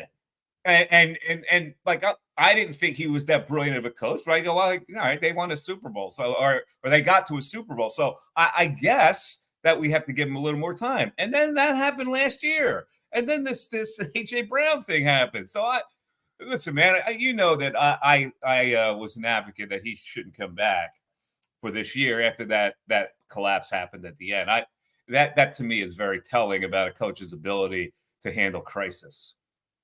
Mike, the other part of that, and for me, it's one thing for me to talk shit and throw something out there. I mean, hey, you can hack it to pieces because I tell people I'm not a journalist. I'm a sports talk host. I do this for entertainment. Okay, I'm not that. D Gun's different though. When he said something about Hurts and not being able to handle the money, and not having a lot of pressure on him. I mean, Mike, how'd you take that? Was that a shot at his leadership? Was that a shot at dealing with the new person that he is? Plus, on top of that, the Eagles isolate him more, and he's not as accessible as he was the year before. Man, this has got a lot of Wentz movements to it, except for the players and the people are different 100%. But why are you protecting him? He's a young kid. Maybe it did send him into bad habits. But here's the thing that I always think about when this kind of thing happens. He's the one who facilitated and participated in the big pay raise. He did that. He and his agent deserve this kind of money. Okay, guess what? Yeah, that puts you in another category where you're going to have to handle those kind of things. And people aren't going to just say, "Oh, well, hey, Jalen, go ahead, go in your little corner. We won't bother you." that's going to bring attention to him. So if he couldn't handle it, then I don't understand how he didn't expect it. To me, if you're one of the highest paid players in the league, there's going to be a lot of scrutiny on you and a lot of attention. And if you can't handle it, I don't know if that's my fault. That's probably your fault. Mike, let me go here also. A couple things on Devontae. May 2nd, there's a decision that the Eagles have to make.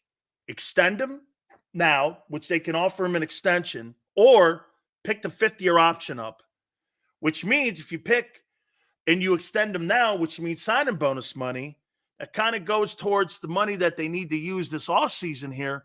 And you're looking at 2 wide receivers making a boatload of money because the base will be down still with the rookie contract, but the signing bonus will kick in because they're going to give him a brand new extension. What do you think they should do here? Because if they don't pick the 5th year up, he's a free agent after the 24 season.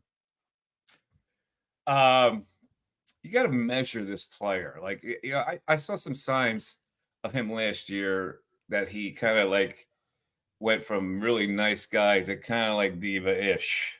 Like there were some complaints that he threw out there last year. So the question is, are you going to lose the player if you decide to wait before you give him that? I think that they would have to weigh that because he does not have the greatest role model on the other side. So I don't know. I don't think that he's going to be like this stoic good soldier. Oh, okay, you pay me when you get to me. He might, and that's what they have to measure. They know the inside better than I do with what his personality is. But you do. Listen, this team needs a lot of players, Dan. Oh. They need a ton of players. Mike, they need probably 9 new dudes on defense. I totally agree. So, it's all well and good that you would make him happy and you have really 2 good wide receivers. The problem was your defense last year anyway. Your back 7 you couldn't trust at all. Now you can't trust 9. So I don't know. That's their problem. That Howie Roseman, who's gotten all kinds of praise, now has to deal with this because there are a lot of things that he messed up. Here's what I just said before I got you on about the draft coming up. Everyone goes, well, they need a linebacker, they need corners, they need safeties. And I'm like, why in the world would you ask somebody to do something that they're not qualified to do? Howie Roseman, as a drafter at linebacker, corner, and safety, has been pathetic his 23 years in Philadelphia that he's had any kind of control of the college draft. They're great at O-line, D-line. They're great at tight ends. And the depth at both positions is something that I would trust them in. To sit there and go into the draft and say, this guy's qualified to give me another Nakobe Dean. I look at a 3rd rounder in San Francisco and see Fred Warner. I look at a 3rd rounder in Philly and I see a guy that cut last year and I see Nakobe Dean. Why in the world would I put that guy in a position? I think he's a lot better in pro personnel, Mike, finding guys like Gardner Johnson down on a roster somewhere, negotiating deals like that. When he has time, he tried to Band-Aid it last year, and I think he got caught. How do you think they should approach this upcoming April draft? I don't think he's going to change. Dude, you got to understand, he came through the Joe Banner, Jeffrey Lurie type of philosophy about these player evaluations. Like they did all this study on what players are more valuable than others. And so, Banner never valued linebackers either. Like that was filtered down through the years, and how it came up under that system. I don't think he's going to change now. They also like to go for bargains that they think where they're smarter than everybody else. So they did it with Hurts. Like that to me, when they took Hurts, I thought it was absolutely absurd. Now, the way things worked out, they look great. I think it happened by accident. And the Kobe Dean was the same way. It's like, oh my God, he's in the 3rd round. We could show how smart we are. We got value because that guy originally was supposed to be a 1st rounder. They get carried away with that kind of thing. But I don't think their philosophy is going to change. I get the impression that Howie Roseman really thought that he did a bad job with the linebackers because he mentioned the Kobe Dean and he mentioned Zach Cunningham. He mentioned Cunningham, who's a journeyman. And I'm going, come on, man. Mike, when you look at the owner's position, Let me guess. Is he in France with Norman looking for a yacht? I mean, is he yacht hunting? What is he do? Where's his place in all of this? I mean, are you not watching this? This is really a comedian show right now. This is like a night at the Improv on what's going on here. What's his role in this? His role, he jumped in and he told Sirianni, hey, you can stay as long as you accept the fact that we're going to have to review the whole coaching staff and we're going to have to bring in all new guys for you. And Sirianni goes, okay. Well, he wasn't going to buck that like Peterson bucked it.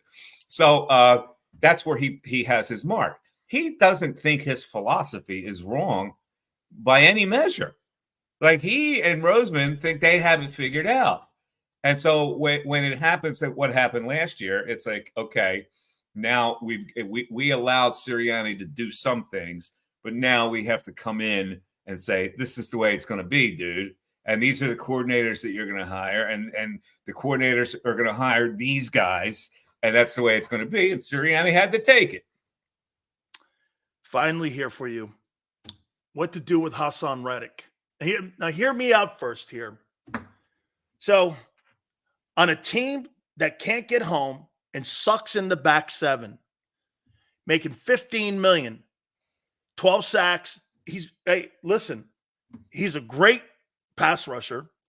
He's not very good at covering tight ends. He can't tackle worth of shit. And Vic Fangio, I don't know if he had a say in saying, why don't you go out and see if there's a team out there that could pay you more? Mike, nobody does that with value of a player or a person or a car or a home. Hey, I tell you what, why don't you go see if somebody will pay you more and then we'll have a conversation about it. I mean, that's not a way to do business with somebody you're really engaged in. And let's not forget, he's been cut twice because they haven't figured out really a role for him. Now, when they got Sue and Linval Joseph, Mike, I think that turned his entire 22 season around. All he had to worry about was pass rushing and not tackling, and he was a force. But when he's not on a team like that, does he fit in Philly at $18 million a year? No, I'm getting the impression that he doesn't, and I think Fangio has let that be known to them. So, the thing is, they don't have anybody that rushes the passer, so you can't ignore those sack value. So they say, okay, let's see if you get more, because this takes him off the hook, and he finds a team that's going to give him that kind of money. They make the trade. They move on. They say, oh, you know what? That's the way it worked. We couldn't pay him that kind of money. Or if he limps back to them, they'll make it work because he does sack the quarterback, and Fangio will try to make it work somehow. But I think it's pretty clear when they told the agent, go out and find yourself a deal, that's pretty telling on what they think of him, right? Absolutely. I mean, hey, we think a lot of you, but if someone thinks more of you, let us know. I'm like a lot of you at this price. Hey, or better yet, my wife telling me, hey, I love you. But if someone out there loves you more, we'll have to make a decision here. Mike, I want one last thing out of you here. How many years were you on the air? Well, you're still on. So, because I know we're going to talk about your podcast. Yeah, I started in with WIP in 91. Holy shit. Yeah, because that's when WIP you're started. A big guy. Angelo was the first guy to go in 90, and then it was either 91 or 9, maybe it was 92. So you're a big guy. In there, it was the infancy of WIP is when I started. So you're a big guy. Add up the years. Now there were a couple of interludes in there where I moved to WMMR for a couple of years to do a morning show where I got fired because I had an altercation. So that was you subtract a couple of years there in sports talk radio, but it's over 30 years. All these Italian guys getting into arguments with people. Gee, really? Anyway, okay. Hey, how come all these people blame us? What is this? Well, blame talk host guy? Like when you bring a topic up and they don't like it, it's this.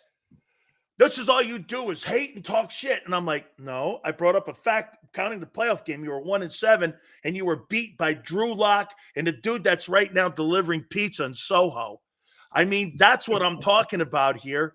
But then I've come to grips, but you're never going to win the argument over fans who want to love their players. They don't want to love you. They don't want to love me. They don't want to love anybody in the media who covers it on a daily basis and gives them information. That we are peons to fans. The fans love the players. And if you do anything against the player, it's like you're doing something against them. I've come to grips with that. That's fine. But I still have to be honest with my own opinion on what I see as an analyst. I'm not a flag waver. I never was, because I started out as a newspaper journalist. So it was really difficult to wave a pennant. Now, when somebody is in a championship run, it's great for the city, and I'm all aboard with it. But I know I can't win a It's A.J. Brown. To me, A.J. Brown is wrong. He caused all that situation.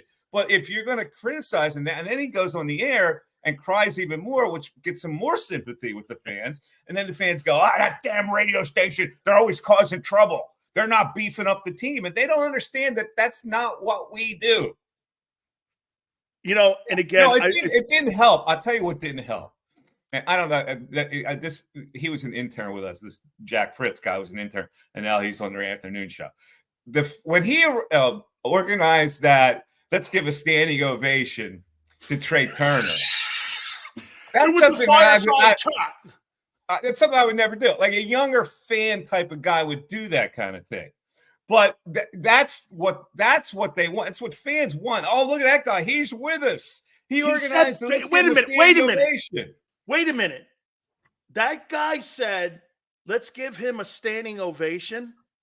Oh, yeah. That was a big thing in the city where he orchestrated like on the air that when he came up that next game, because he had been slumping really badly and he was getting booed and the whole bit. Well, so they said, well, let's just support him and let's give him a stand. So they gave him a standing ovation.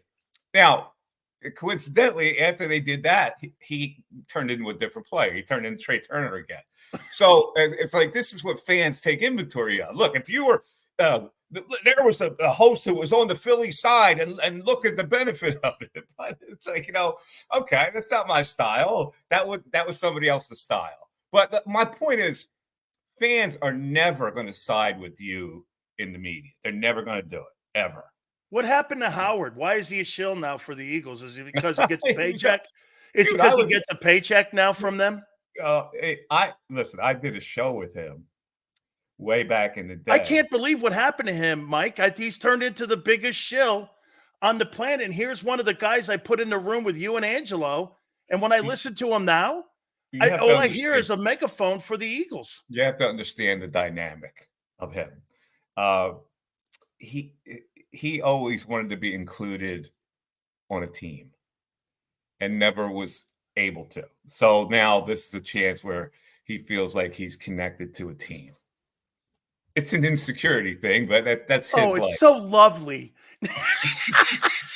Mike, tell folks how they can get you, man, and your fabulous you can stuff. Get me email-wise, if you want to email me, it's mike@mikemiss.com, and Twitter is MikeMiss25. And you can get the podcast twice a week and sometimes more, sponsored by Bet Rivers. And if you don't know how to access podcasts, because a lot of people of our age group don't know how to do that, podcasts are foreign to them, just Google my name, Mike Missanelli Podcast. It'll pop up, and then you subscribe, and it'll come in your inbox. So you can hear this podcast on all the major podcast networks, Amazon, Spotify, Google, Apple, iTunes. So there you go. See, Mike's full of shit. He's been covering me since I was 19 years old. So I mean, don't talk to me like hey, Mike, thank you for everything, man. And I really appreciate you doing this for me. Thank you so much, my friend. All right, Danny. Keep hanging in there. We'll talk to you. You got it. The great Mike Missanelli. Absolutely. That was interesting. That was interesting. He called. Did I hear him call AJ Owens a crybaby too? What is going on here? Holy cow. What happened? He was like, he called him a crybaby. So wait a minute. Who's this guy, Jack Fritz? I never heard of him. He's got to be one of those like wheel runners over there. Who's Jack? Let's give him a standing ovation. He didn't do it. No, he didn't. No, he didn't. I don't believe it. No, he didn't. Jack Fritz started the AJ trade poll question. Let's give him a standing ovation. You see, hey, did you see the Philadelphia Eagle poll question on the WIP Twitter page? Do you feel a lot better now about AJ Owens? Yes or no? Of course, I clicked no. I'll tell you. I don't hide. Well, hey, let's give him a standing ovation. What are these guys, therapists? You know what? The one thing that I did when Xander and Big Joe were looking for a host, one thing they were saying, content's great, can deliver a show, and he's got a psychology degree so that he could talk to people and ask if they're feeling okay about themselves. How are you? Like the guy in the morning asking Nick Sirianni, how is all this stress making you feel, Nicky? Who asked that kind of shit? Boy, the dudes that, you're right. I could never in a million years be on the radio because I would never talk like that. I don't give a shit how Nick or AJ Owens feels. I care you win and you show leadership and you play in a city that's paying you. Nothing more. You owe that guy nothing. He owes you everything. Your season tickets are paying his salary. The owner's not. You gave him a stadium. You did everything for him.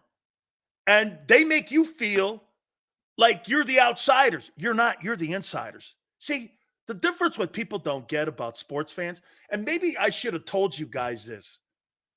This is how I look at you. You'll always be Eagles. You know why? Like the players, you're not going anywhere. You either put the uniform on and play, or if you're an Eagle fan your whole life, you're not going anywhere. These coaches and executives, they come and go. They come and go.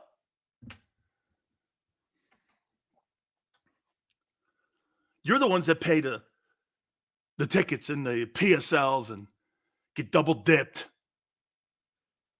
You're the ones. Whew. Hey, let's give him a standing ovation for coming on your show. My God. You know, Xander said something to me prior to the show starting. You know what he said? He goes like this. Something's happened to Philly. Your sports talk guys are saying, let's give this guy a standing ovation for coming on a show and crying. Oh, my God. You know what? I'm serious. I'm going to have to put my hand over my eyes for a minute because I'm embarrassed for you. Okay? Cosmo goes, I wish Sills would go to the press conference for the Eagles. Are you crazy?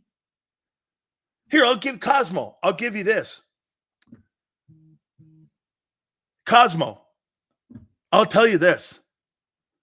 Just so you know, in 2012, when I had my unfortunate situation on the air, the Tampa Bay Buccaneers used that moment to say this. Either he goes or we go. And then the market manager at the Fanatic hired me a day later for more money to go down in Miami and be the afternoon guy and replace Sid Rosenberg, who's on WABC in the mornings now, and replaced him. I replaced Sid. I had a job the next day. Same guy in your market now that runs it. I had a job the next day.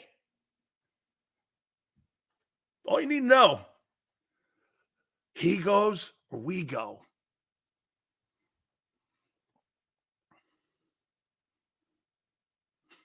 Big Don would shatter your question sheet. Be like, you mean, hey, what are you talking about, Kev? You mean to be like those index cards that Biden has?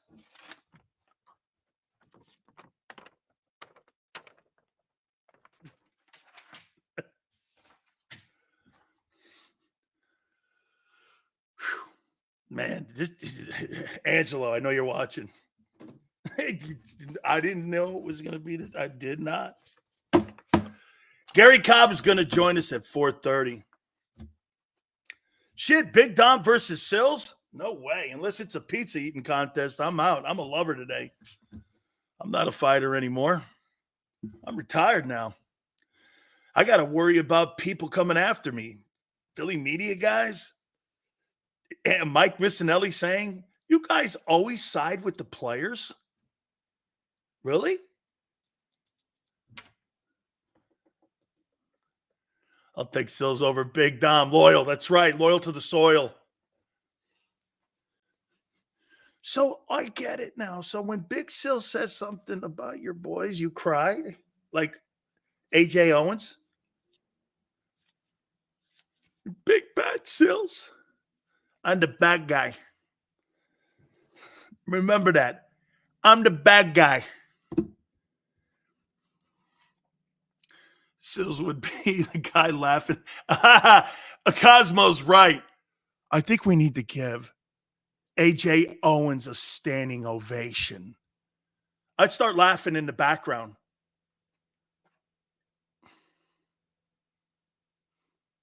Okay?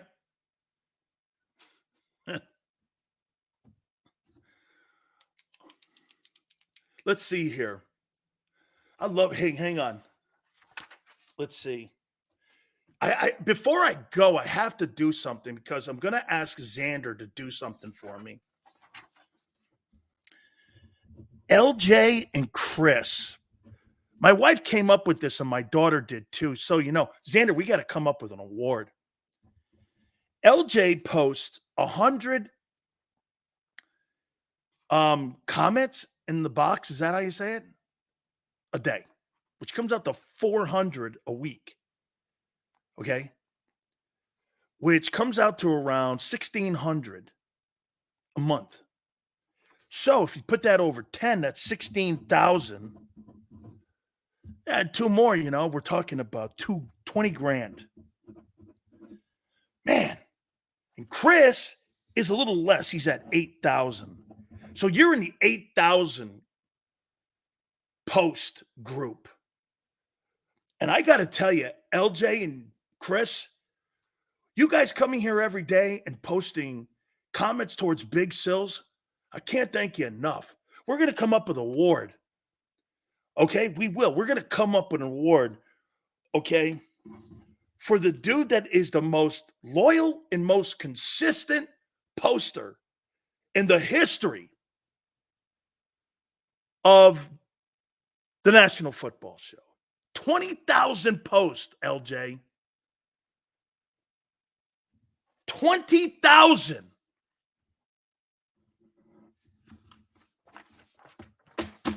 Thank you. Let's take a time out. Kerry Cobb, bottom in the hour. Let's give LJ and Chris a standing ovation. Keep it here, National Football Show.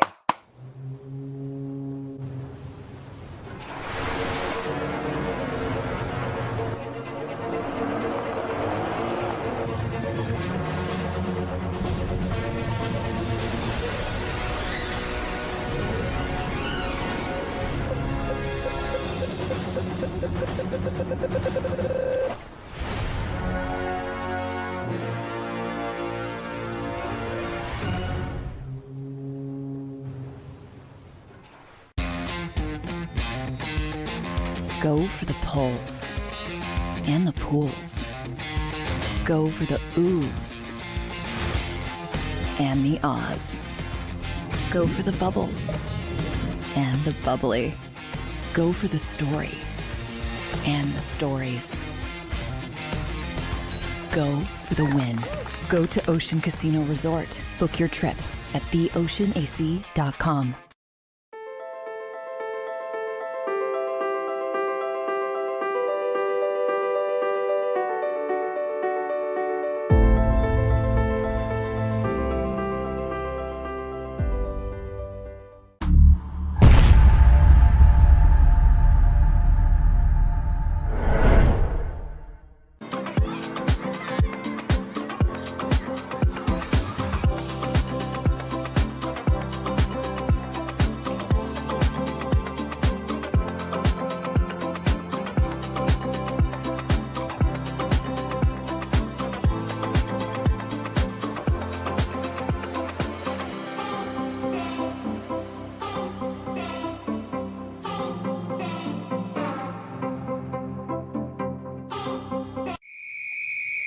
Underdog Fantasy has a way for you to play alongside your favorite football team all season long with their fantasy pick'em game. You pick between 2 to 5 players, select whether they'll go higher or lower on one of their stats, then do what you usually do on a Sunday, watch the games. You can win up to 20 times your money in a single game by going 5 for 5. It's a fantasy game, and the Sports Betting Show wants you to get involved. Go to UnderdogFantasy.com. When you sign up, use the promo code WIN, and Underdog will double your first deposit up to $100. That's UnderdogFantasy.com. Use the promo code WIN. Go for the win. Go to Ocean Casino Resort. Book your trip at theoceanac.com. EAGLES. Eagles.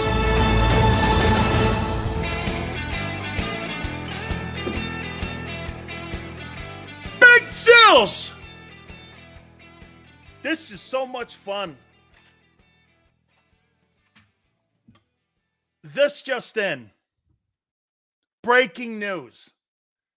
Eric Bieniemy, bad move, leaving Kansas City. Bad move, French fry. You left KC, bad move, kid. You go to Washington, and now you're the assistant towel guy, offensive coordinator at UCLA. Wow. You went from putting Super Bowl rings on your finger to being the assistant's OC at UCLA? Okay. Yeah. Hey, sounds like it's working out for you. Sounds like that's working out, kid. Hey, you might want that one back. I'm going to leave Andy Reid and show everybody. You know, Eric Bieniemy's like a guy that leaves a sitcom that's the number one sitcom on the planet and says, I'm going to be a movie star. He gets out there, and you know what he's doing?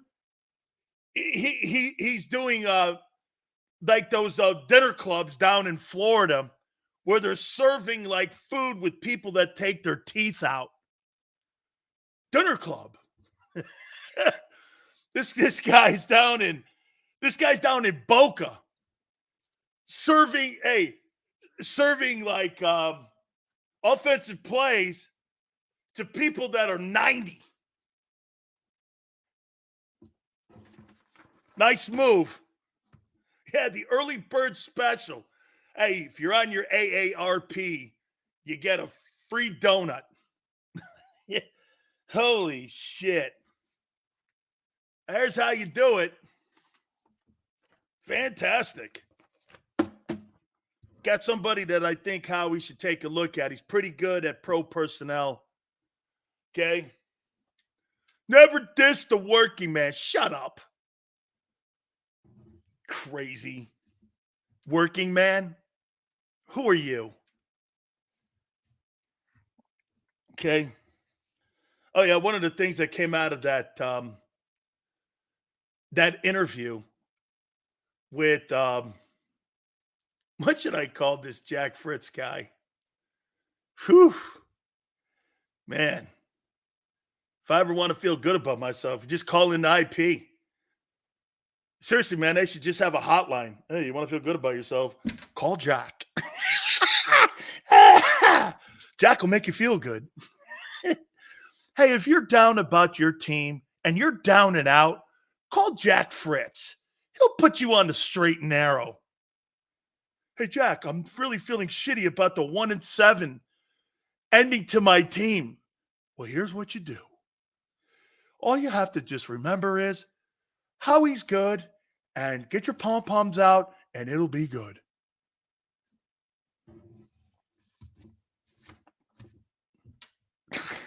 Yeah. Give him a standing ovation. Man, talk about stupid. Can you get any dumber? How you feeling, kid? Well, prostate's not really where I need it to be. Blood levels need to be higher. Cholesterol's a little high. I'd like to get it down if I could. You know what I mean? No. Gary Cobb will join us bottom of the hour. Jack in the Beanstalk.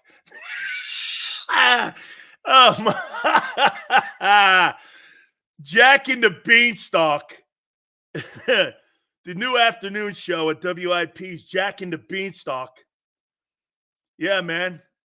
Quite a show you got going there. You want to feel good about yourself? Just call Jack. Jack, you can't get it back.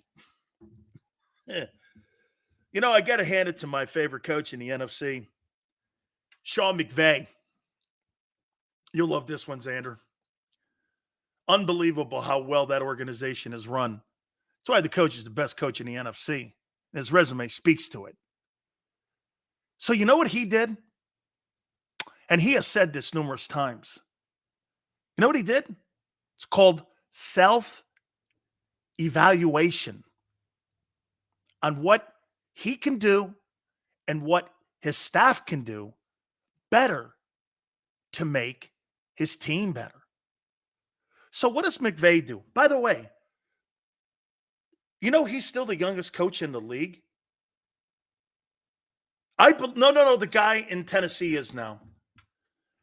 Do you know Sean McVay is 39 years old and he's got 2 NFC titles and a Super Bowl title? I believe he's 39. He could be 38.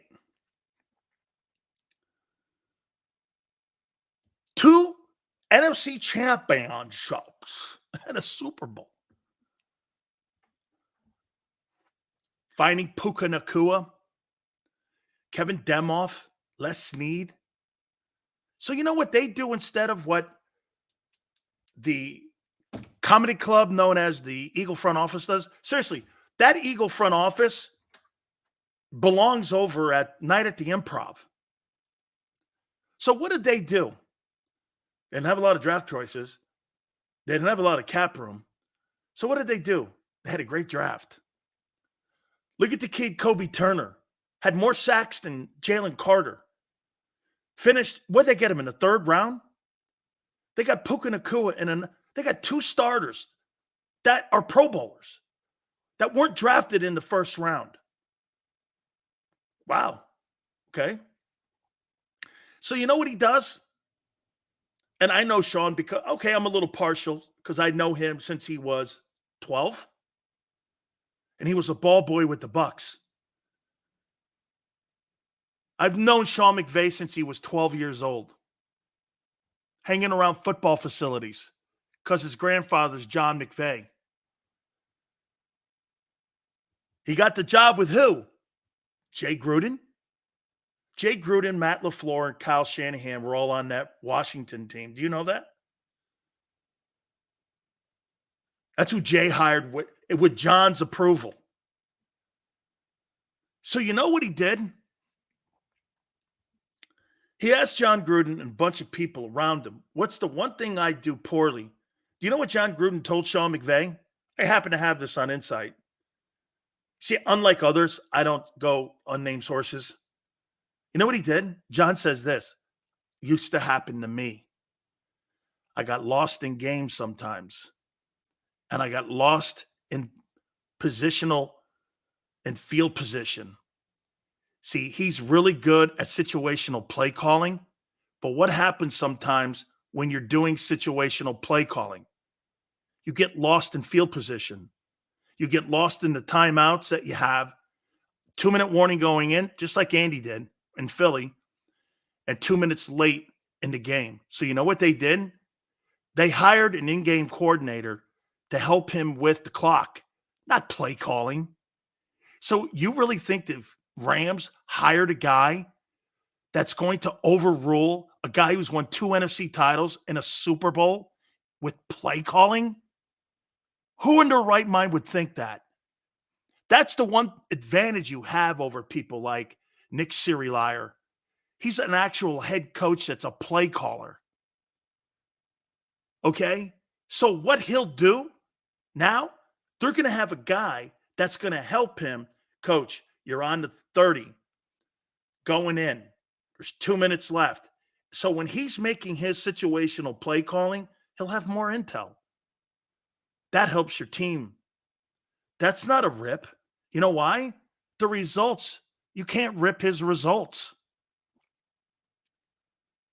He's done more than any coach at that age since John Madden. You guys want to bring a stat up about Nick Sirianni's bullshit 667 win percentage? I'll give you something that trumps that shit. You know what it is? 2 NFC titles and a Super Bowl. By the age of 37. There's nothing that clown could ever say that's in the same conversation as that guy. Nothing. Nothing. Nothing. Nick Sirianni's 12-11 as a play caller in Philly. That guy has won titles.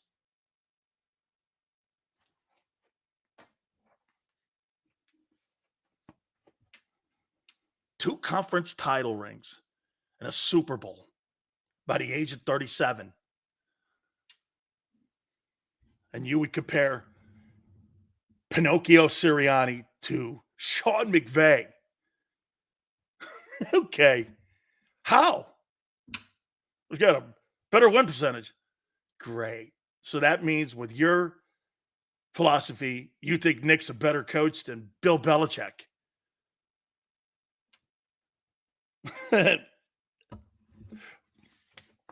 Or Parcells.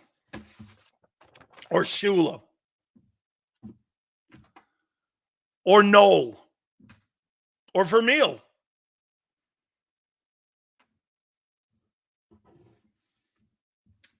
He's been to 3 straight playoffs. 667. Then why was his job on the line? Why was his leadership in question? Why were they going to fire him if he's such a great coach?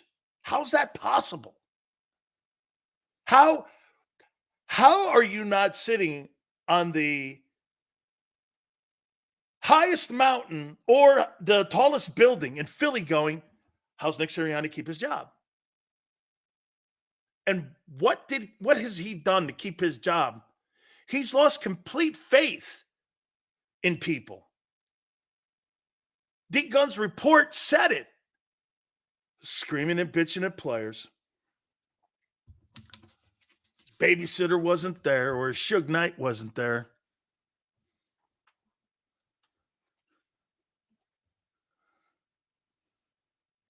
Jay says the playbook last year has to be the biggest joke of all time. Well, according to Nick, it was his. According to Nick, Jay, it was his. Oh. That's why they took the cannoli box away. Yeah, you ain't eating them. Hey, leave the playbook. Grab the cannolis. Is that what they did this year to little Nicky? They told Nicky Sirianni, hey, leave the playbook. Howie, grab the cannolis. Grab the cannolis. Leave the playbook. I can't wait to get Gary Cobb, get his. Hey, you talk about a lack of toughness in your locker room right now. It's like the Mona Lisa's in there. Why is everyone mad at me? So we should start calling AJ Owens Mona Lisa. Hey, why is everyone mad at me? This guy moans a lot. Man, cry me a river. All you have to do is cry to little Jackie. He'll tell you, hey, give him a standing ovation. Sileo's an asshole. I love you, though. I got you.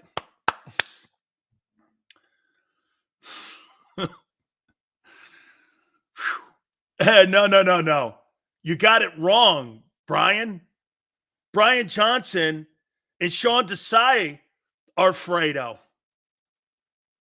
They were the ones that took the boat ride. Anthony, father wants to see you. Anthony. Yeah. No. Okay. Do all the Hail Marys you want. Getting one in the back of the head. Good for Desai getting, oh my God, that's great. So guess what now Sean McVay's going to do for Sean? I get this. I got to call. I have to text. I'm going to have to check Sean McVay. I think we've had him on the program here. Am I right, Xander? Did we have Sean McVay on? I think we've had Sean McVay on. Like the first year, did we not? I think we had Sean McVay on. And I think we had Sean on. Yeah. I thought we did. We had Telesco from the Chargers. Yeah, I remember that. I thought we had McVay on too. He chimed in. So guess what he's going to do? He's going to rebuild Sean Desai's resume the same way he built back up Raheem Morris because he sees a quality coach. I happen to think that Sean Desai got a bad deal dealt to him. How are you going to coach when you got a clown show like that going on? How are you going to do that? Okay.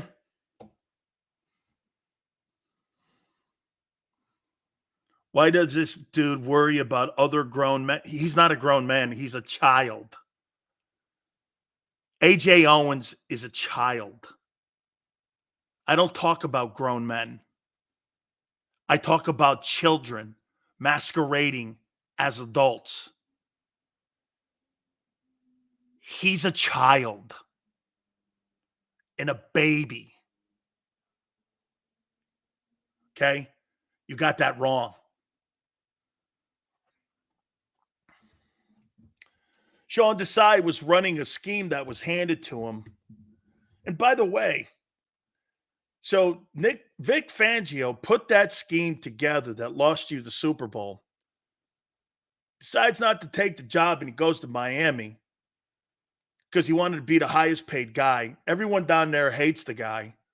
Comes back to Philly and Jalen Ramsey comes out and says he didn't know how to use players on the defense. The scheme was outdated. I mean, you feeling comfortable about that? I can't wait to tell Cobb that. So you're going to a guy who's going to put a scheme in that players in Miami said, thank God he's out of here.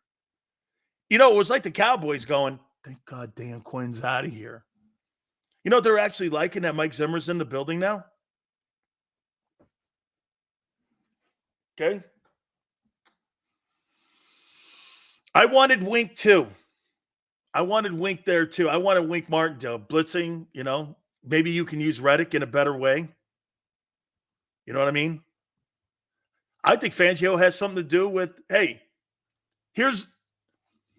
I think, James, we're going to have to put this in quotes because I don't want anybody like the moaner, A.J. Owens, to get upset because I don't want the moaner to go nuts. So this is an opinion. I think Vic Fangio knows that guy, Hassan Reddick, doesn't fit in his scheme. And what's the guy he wants to put in there? Who's the guy he's targeting, according to Drew Rosenhaus? What's that guy's name? What's that guy's name they're targeting? They're targeting a guy right now that was on that Dolphin team a year ago.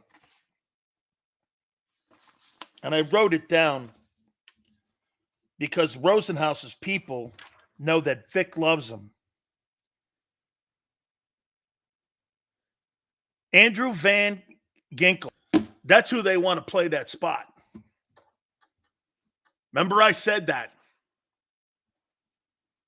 Andrew Van Ginkel. That's who Vic Fangio wants to take over. And that's why they've allowed Hassan Reddick to go out there and see if anyone loves him to the tune of $20 million. Hey, if someone loves you, man, more power to you, kid. Imagine that. That's not telling. That's kind of half-assing it. Hey, I really like you, but if someone else does, it's all good. Like talking to your girlfriend. Hey, look, we've had a great relationship, and I love death. Hey, wait a minute. Something just popped up here, and I can't wait to get to this guy here in a minute. I can't, and I'm glad Mike Missanelli. I've never seen a guy cry more in my life. I mean, seriously, man, it was like the Winers Club. I mean, AJ Owens was just moaning last week, and he was crying. I mean, hey, but before I get Gary Cobb on, last week he said this: the media in Philly sucks. Guys like Sileo suck. Then he turns around and calls into a radio station and cries and moans to them. I'm confused. This drama here, man. Let me get my guy Gary Cobb in here. Oh, man, never a cold moment, Gary. Yeah, well, you know what?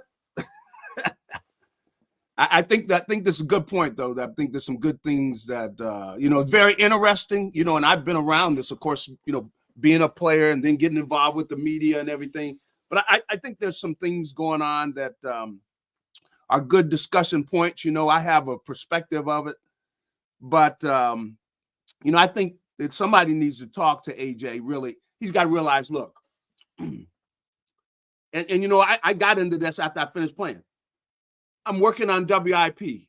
It's entertainment, okay? See, guy has to know this is entertainment. Our job here is to entertain, and I've had to tell players, look, dude, if this is not in your best interest, then don't do the interview. This isn't the law, Gary.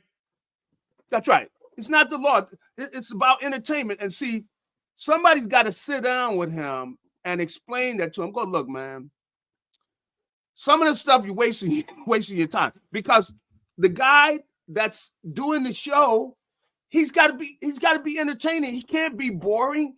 So he got to say things. And just like when we were out on the playground when we were kids, back in Stanford, I'm out there. I'm imitating Willie Mays. I'm imitating, Mickey Mantle. Come on. Come on. We were not. We didn't know the depth of the game like those guys did, but we were imitating them. This was entertainment for us. And, anything that they were involved with, we would have been going over there to see what they were doing and stuff. But this is entertainment. And see, guys get that mixed up to realize, look, man, don't sweat this stuff, okay?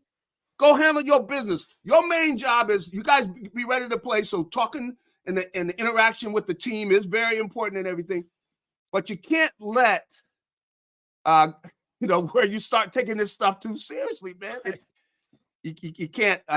Gary, that is totally my point here with this and why I've been goofing on him, because you make $25 million a year. Yeah. You're a star receiver. Yeah. So a serious question though. Is this a big thing or little thing in the locker room and the relationship with Hurts? Because if I'm Jalen and I'm watching this, this is somewhat Owens kind of unhinged shit here. It's just different. I mean, Gary, the best teams that don't have the noise are the teams that go on and have great success. I mean, your takeaway from this. Well, I think they need to talk. They need to sit down and talk. And, this kind of conversation where you talk about what's going on in the team. But the big thing is they just got to realize that all this other stuff, even the news, is more entertainment than it is news. Because if you're boring, nobody wants to watch, So you even see, come on, look at the news people. They're all over the sports. Sometimes they don't even do any news. They do all sports. I mean, going like, are you going to give the sports a chance to do sports? You guys are all doing sports because that's what they wanted. They got, you got to have people watching. Okay. And so if you explain the guy the business and tell him, look, don't take this seriously. Like, this is personal. It ain't, but you got to handle your business out there on the field. You guys got to be ready to play. That's mainly your job. Don't take this too serious, man. Because we're having a good time. And once a guy starts, and I could just see him. See, times I see him, but see, he's kind of a guy though who he didn't grow up in Philly. He grew up down in the South. Okay, Laid back, and he didn't grow up in Miami. Okay, laid back. He grew Laid up back in Mississippi. See, Oof. so he means well. But see, the guys on the team, they got to tell him, When he said, Gary, when he said on that interview that, gee, man, if you're a media person and you cover the team, you should be rooting for the team. I was like this. If you really think that in that city, you are sadly mistaken, Mr. Delusional. That's not going to happen there. See, but that's been his perspective. I'm sure down in Tennessee, everybody was pretty much rooting for the team. But you come to the big, you come and you come up here in the Northeast. It's not like that. You got people that are in the media, and see, he's got to just see that. And once he sees that clearly, and some of his teammates may look. Let's talk about this. So he realized, don't take any of this stuff personal. And even somebody come and ask him a question, you don't even take it that serious. This guy's trying to do his job. You got to do your job. Don't take this stuff personal, But if you take everything personal, then you'll be pulling your hair out of your head. Absolutely. You take everything to heart. Like, let's say you're sitting there listening to the radio. Man, that guy. Now, the thing is, you got a lot of people have no football expertise at all. On the radio, when they call in, you got, Joe the barber is calling in talking about he didn't like the way Hurts threw that last pass. Okay, now really, Joe the barber doesn't have a clue what play that was. He doesn't know what Jalen was looking at, or for that matter, when AJ cut inside, he had no idea about what AJ was trying to do and what he had to do. And so, this is entertainment though, because a lot of people that are talking, let's say, you talk about sports radio, have no expertise. None. The guy that called in, nice guy, but he's a baker. Okay. The guy bakes cakes. Like, listen. Hey, that bubble screen? Hang on for a minute. Honey, the donuts and the cupcakes are almost ready. Get them out for me. That bubble screen, I'm sick of it. Dan, what you're saying, I've lived this. Meaning like, because you go in there to get the cake, the baker's trying to explain to you what kind of offense they need to be running. This guy never played football, even on the smallest level. But they are the fans and they are paying the bills. So that's why, you sit there, you let the guy talk, but you keep it in the right perspective and go, that's Joey such and such. And he's a good guy. I know his kid, and they're nice people. But because listen, I've had them follow me in the bathroom, coming with opinion, So, I'm not going to be nasty with people. Now, I do go, hey, look, I'm going to use the bathroom, man. Okay, so chill out for a minute. I'll be back. Hey, excuse me. I'm a little busy here. I'll get to you in a minute. but the way Eagle fans are, their heart is in it. Yeah. Their heart is in it. That's why I'll sit there and listen to them and comment on their perspective or their opinion. And sometimes, you see a lot more ladies getting involved now. The ladies got their opinion about, they need to run more RPOs, I'm serious. This. This is why, you've got so many people talking about the game because there are people interested in it. So, and that's one of the reasons that AJ's making $25 million a year. So you don't shun those people. They love the game. You just keep everything in its perspective and realize that the guys that are on the air, hey, they got to be entertaining. So don't take any of the stuff that serious. Come on. You got guys talking about, let's say, somebody's personality. They're not a psychiatrist. Come on. Why? Right. Get this. And this is what I'm trying to do today. People are going like this. You're all over the place. I go, so is he. Yeah. He doesn't have to be here. Act like Devontae. Act like a pro. Don't go down these rabbit holes. Yeah. You're a superstar ball player. Yeah. You're hanging out at low-hanging fruit. That's right. Why? That's right. That's right. Well, because he didn't know.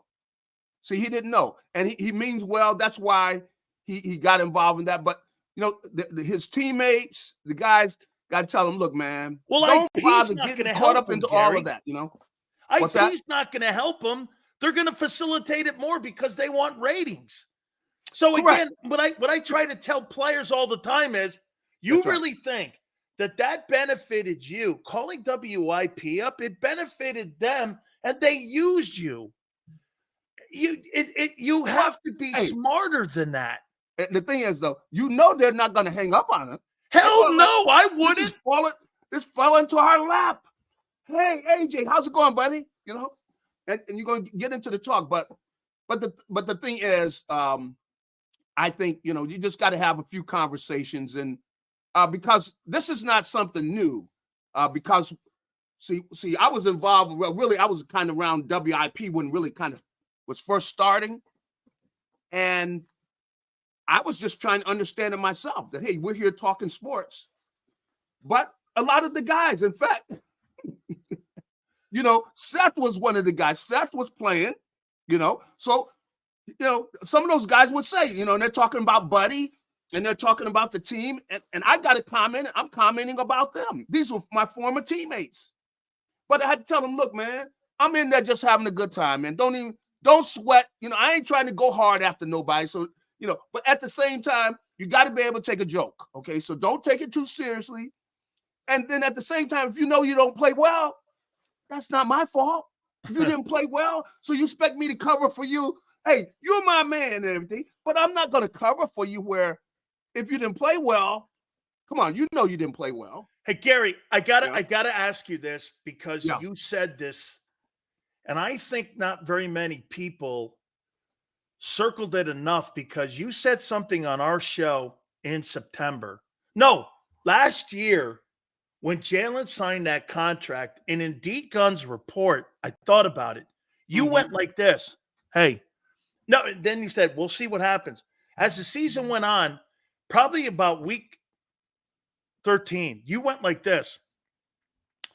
You know, I'd like to have had a veteran quarterback behind him, and I'd like to have had some people that could help him kind of go through what is being asked of him. Yep. Because, you know, he's in a different place now than he was a year ago. And Gary, I don't think that those statements can have been more profound than when you heard those comments or saw those comments that D Gunn said that Jalen's struggled with all the people pulling him in different angles. And that was to your point that you said, hey, he needs to have maybe a better safety system around him. A veteran quarterback would have been somebody. Right. Give me your thoughts on that again and reflect back on what you said there. You know, I see this, you know, because I'm walking in locker rooms. You see the players. I saw, you know, guys like I went through this with Randall Cunningham. I saw him become a star. It took him a while. He couldn't handle all of it right away because it just came, you know, where he had this great game on Monday Night Football where he, against the Giants, where, you know, one of the linebackers, it was Banks, tried to cut him. He made this unbelievable play and threw a touchdown. Like Gumby. Yeah, that's right. All of a sudden, you know, everybody's got the cameras there in front of him. Hey, he's a young kid from out in California, where it's, you know, Santa Barbara, California. He wasn't ready for all this stuff. So it really kind of overpowered him. Of course, this happened with Donovan, where he became a star. I saw this happen with these guys, and especially right here with the Eagles. So I know, and the money has gotten so big now, to where, depending on who his agent is, see, if they're not experienced, where they go, look, we can't be calling him about every little thing. Okay, we got to let him play football now. And then also where, you know, do you want other deals? Yeah, you want other deals, but you can't get just landslided with all these other, you know, commercials. Like Baker Mayfield. Yeah, where it gets to be, you know, like too much where, I will give a credit that some of the guys will realize, look, football comes first. I don't let anything get in the way of football. That means if I got 3 deals over here, hey, I can't do. You tell your guy, look, I can't do all that, and leave me alone, man. I got a big game coming up. I don't need you guys bothering me. He's got to be able to say that to his people, see, because there could be all kind of money falling into his hands, but see, you just can't let it overwhelm you. And relationships and everything, you got to have a cover around you, especially when you become the marquee quarterback and everybody's beating on your door, because you're not ready for all that. And those are the kind of things that happen. And for that matter, I think that they need to have somebody talking to AJ too. He's not in Tennessee anymore. There's a difference when you're playing in Philadelphia. You know that it's a difference. Oh, completely. And so you talk to him about it. That's all. You said, hey, look, man, let me tell you something. Forget all the stuff that's going on the radio and everything. Because, whatever. Don't sweat it, man. It ain't no big thing, because you're not going to be able to, like if you try to control it, right? And this is what happened. Hey, when I first got on, I was on the radio. I would have, now there's a certain guy, I'm not going to say his name, but he would be going, man. I said, man, you got to stop listening to the radio, man. This is a former teammate that's playing with the Eagles. Well, no, this guy wasn't. He was younger, but anyway, he's telling me, man, I heard a guy call you last night. I told him, man, you got to stop listening to this, man. Just play. Don't worry about. I said, that guy that called last night. I think that guy he puts up walls like in houses. That's what he does for a living. What are you worried about him talking about you? And in fact, he didn't think you had a good game. Don't sweat it, man. You got to stop listening. But he's going like, I don't listen. But there was a guy that called you last night. I see, man, you guys, see. And so I would tell the guys, look, do not take this to heart. And maybe, if you can't handle it, some guys can handle it where they can let everything brush off their back. Some guys do not need to listen to it. They don't. Absolutely. Gary, I got to ask you about a couple last questions here. Mm-hmm. So Jalen Ramsey came out and said this. Now, this is the 4th guy now in that Dolphin team.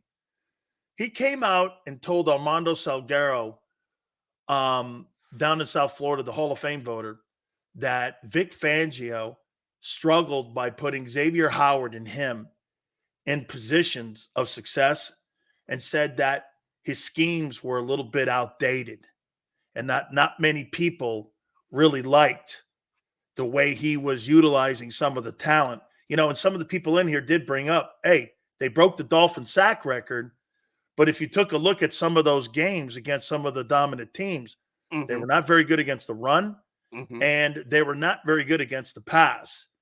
And Jalen Ramsey said, hey, I'm not really trying to throw any shade at the guy. I like but I thought the defenses were antiquated and out of date.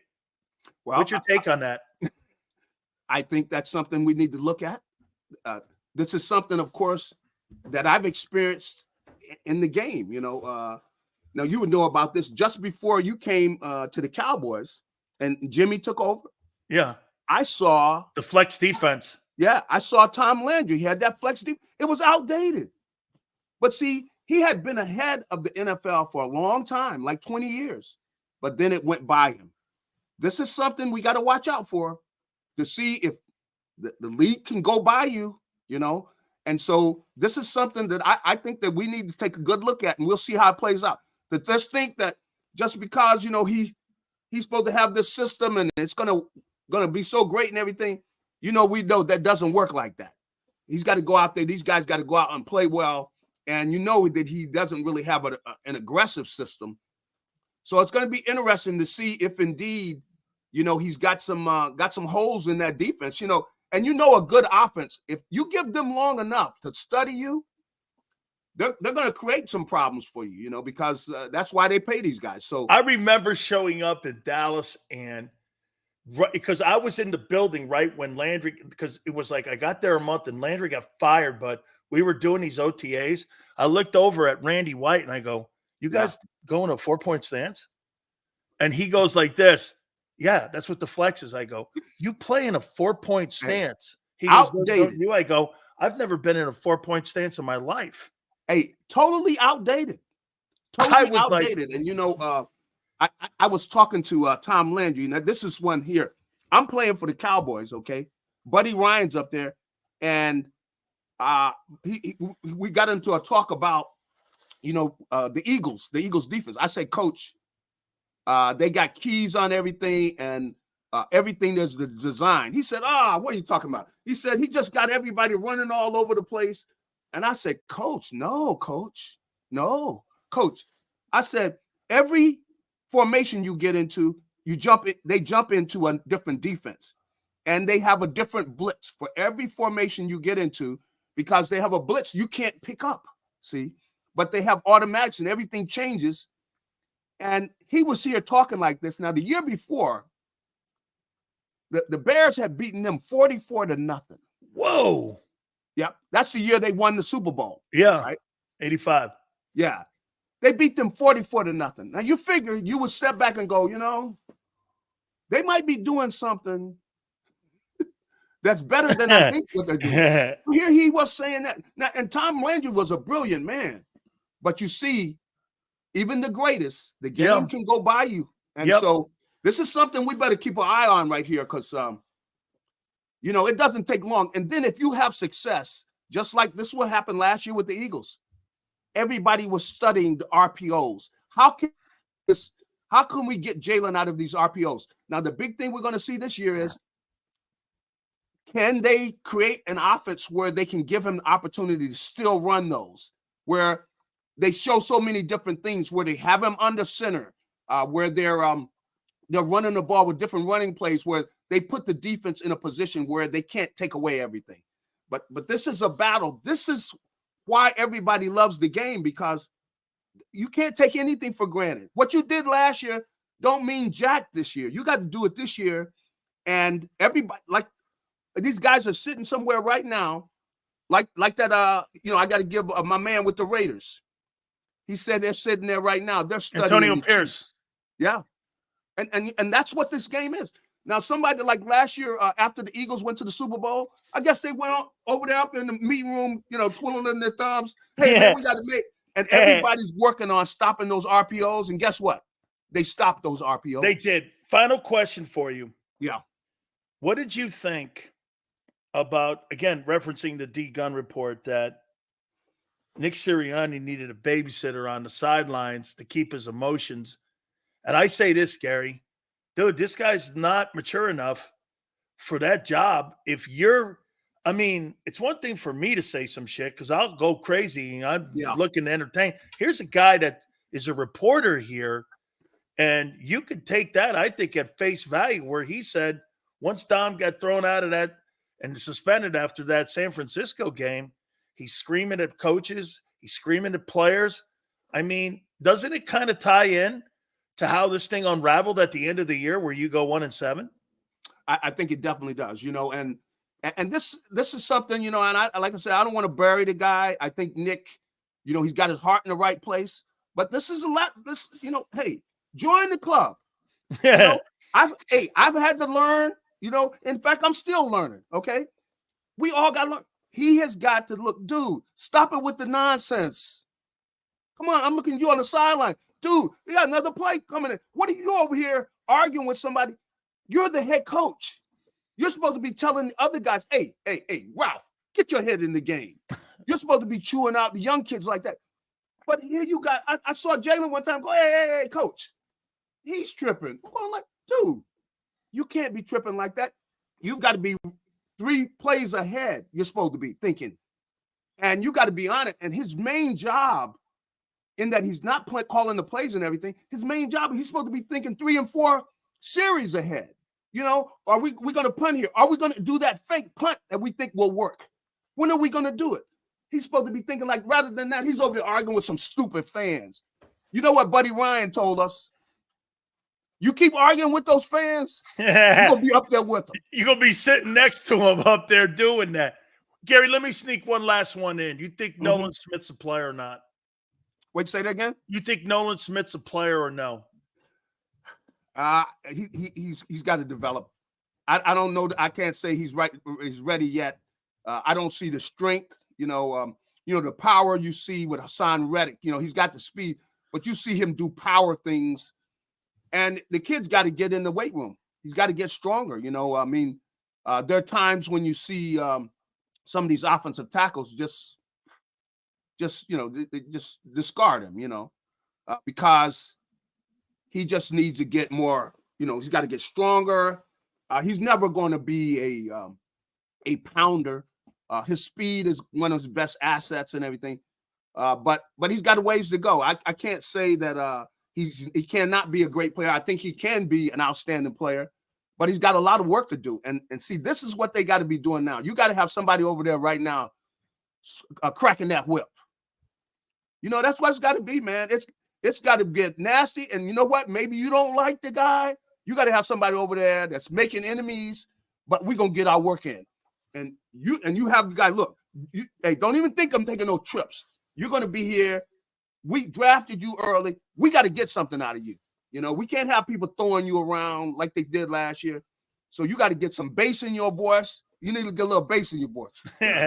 So, but hey, no asthma fields, right? Yeah. But Hey. I'll tell you, you know, those other guys got to work too, man. I don't know if they're over there working. They better be, you know, Jalen and Jordan Hey, and this those is what guys. Clint Hurt told me. He's a Miami Hurricane, the new D-line coach. Yeah. He said this about Jordan Davis. Jordan Davis is not a guy that's going to, if you have 10 sprints to close practice out, he's going to run 10 sprints. Once that whistle blows, he's putting his pants on and he's going home. Yeah. He's not the guy that's going to go run an extra 10 on his own time because he's not built that way. That's what he sees so far. Well, all I know is if you want to be a great player, you got to put in the work, man. You got to put in the work On your own time, right?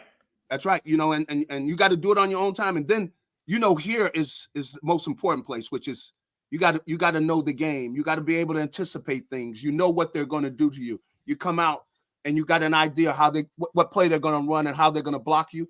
And you study the people you're playing. And all of that goes into being the kind of outstanding player that those guys that they drafted them to be. But you got to put in the work, man. And they got to have people over there that are pushing them, you know, different players on the team that over there working, because these guys got to grow up. I mean, because they got to count on them this year. Absolutely, Gary. Especially we got to count on AJ Owens to stop moaning a little bit here. Hey, you see, right there, that would bug him. And you know what? I'm here to help him. Yeah. I want him not to worry about that. Gary, thank you, my friend. That's right. The guy's going to be cracking on him about it. You better believe it. They'll be having some laughs with him. Thank you, Gary. I appreciate it. Yeah. Hey, that's right. He knows it because Gary's going to tell him. AJ Owens. See, this is what Big Sills is here for. Okay? This is what Big Sills is here for. To help AJ Owens. What a damn shame about your guy, man. Huh? What a shame. Truth, justice, in the Big Sills way. That's right. That should be a t-shirt or a hat or the motto of the Eagles. Truth, justice, and the Big Sills way. Big old JAKIB flag. Big Sills' face on it. Make the Philadelphia Eagles great again. Woo! Make the Eagles great again. Man, what a damn shame, man. Your guy Davis doesn't want to work hard to be great. You know what we call that? He's a time card pusher. Puts his time card in, clicks in and out, goes home.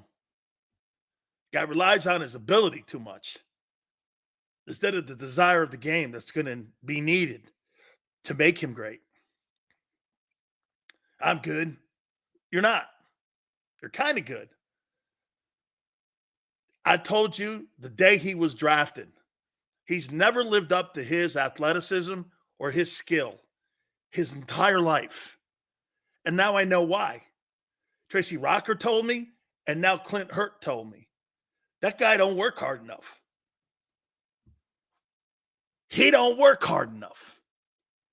Oh, hey, T. Will, don't get mad at me because your boy you drafted at 13 doesn't have the will to be great. Oh, Sills, what do you mean?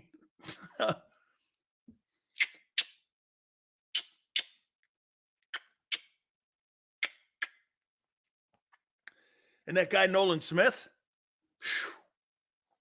be looking at him. I'm going to have to call my guy, Anthony Beck, over at the St. Louis Blackhawks, or Nighthawks, I think it is, over on the UFL.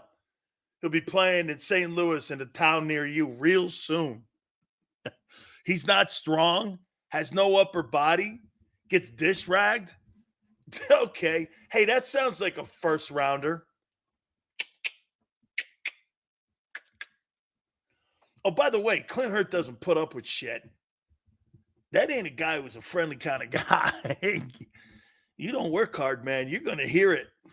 You could guarantee it. That dude ain't like that. That's right. Hey, John.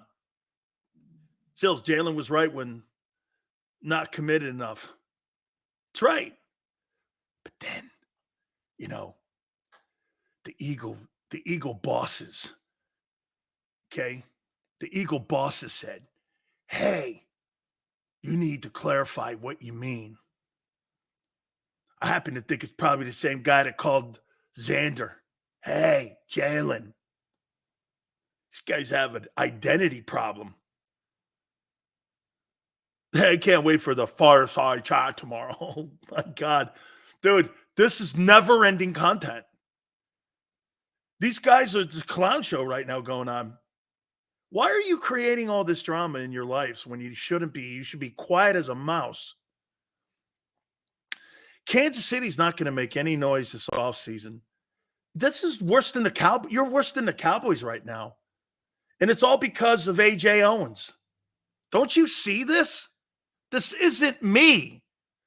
I'm not the captain of the Eagles moaning and crying on a radio station about how I'm being mistweeted. And you got a host giving him a victory parade down Broad Street. Hey, see? Thanks for coming on. Come on anytime you want. Here's my home number. Oh, by the way, if you want my wife's cell, here it is too. If I'm not available, call her cell. I'll get right back to you. Because we're here for you. Yeah, okay. Hey, Niner. Seriously, as a guy who roots for the Niners, you must be loving this. You must be loving this. Dude, they're talking shit all over the place about it. And the mouthpiece, Howard Eskin, takes a shot at my boy Card. Card's coming on Thursday. Okay? To set the record straight with mouthpiece. And he's going to set the record straight. Craig's like this. He goes, oh, I say something, but then he barks within the same conversation with the love affair that goes on over there with the psychiatrist radio host that you have. Did you guys really, you guys hired, like, I didn't know. I thought just being a radio host, a sports radio host was a radio. I didn't know you guys hired psychologists and psychiatrists over there. This is 1-800-WIP, where we solve all problems. And if you're depressed because the Eagles got destroyed by the Bucs, we're here with a 24-hour hotline. Just call Jock. Okay?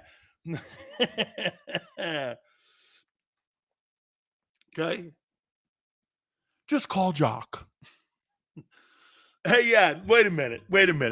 This is Dr. Jack. And on the line with us right now is A.J. Owens. How are you feeling? You okay? Is everybody tweeting you bad? Yeah, man, I can't believe you media people are treating me like shit like this. It's unbecoming. You should be rooting for me, not saying bad things about me. Well, in the last 9 games of the year, you didn't show up. That's what I would say to him. Where were you? What happened to the last 9 games, kid? Sorry, man. Remember that cartoon Casper the Ghost? That was you. You were Casper the Ghost. I didn't see it last night. Did you have a good game? I don't remember. Let's get this man a standing ovation.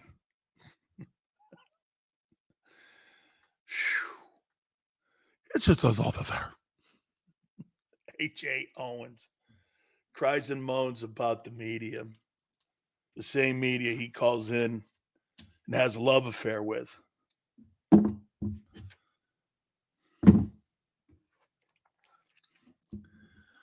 Oh, man. Let me reset. Shit, man. I got this still to hit on. Look at this. And all I could do is talk about His Highness, A.J. Owens. You think we'll get push-ups in the driveway? Or do you think it's going to be breaking down in tears? My bet is tears. He looks like a tearjerker to me. You know, Owens could be a tearjerker too. That's actually frightening when you see that happen. But I don't know how is this going to end? Do you know what? Oh my God! I want you guys to think of one thing here. Do you think this relationship with AJ Brown and the Eagles and the Eagle fans ends well? Let me ask you that. Let's have a frank conversation before I take a timeout. Do you think this ends well? Hey, we're all great. Love you. He's still bitching about Tennessee. They didn't want to pay me the extra $4 million. They didn't want to pay me the extra $4 million. Dude, you got $25 million in your pocket. What do you care what Tennessee thinks of you? Honestly, guy, what do you care? This ain't ending well. This will be a nasty divorce in the end. It's setting up to be that. This is setting up to be a worse divorce than Owens. The A.J. Brown relationship with the Eagles is setting up to be a worse divorce than what Terrell Owens was. Tio, like Mike Missanelli said, he was bitching mostly about his contract. Mike said it, that he got jobbed on. What's this guy crying about? He don't love me. They're saying I don't want to be here. No, nobody said that, kid. You said that. You made that up. You made that up. Big old bad Sileo. Man. Big old bad. Hey, by the way, I see some of you douches saying something about me, having been fired before. Now you know why. Because you know why? It's impossible. You have to get me off the air. You have to. You can't. So you make stuff up.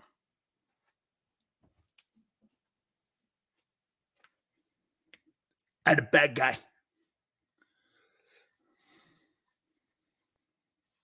We're going to reset.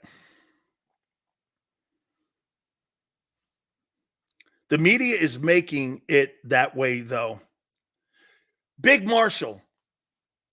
I making it as a joke and pathetic and unbecoming. And if you're taking it right now where I am really being serious, in my opinion, I have no respect for what's happened. So I'm going to goof on it.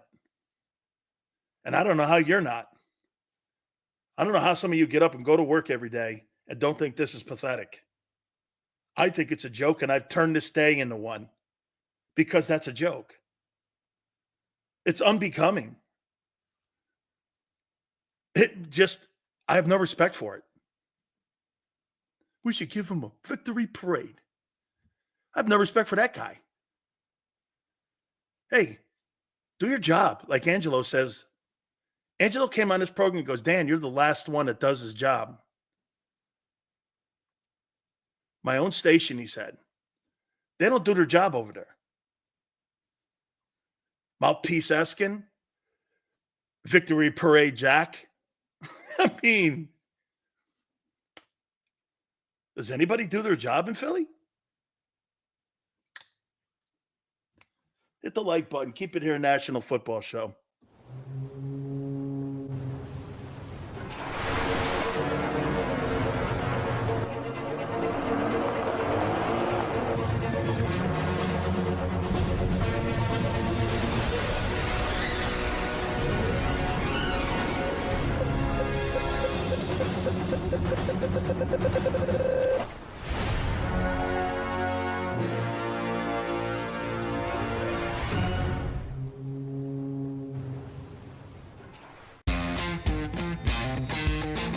Go for the pulls and the pools.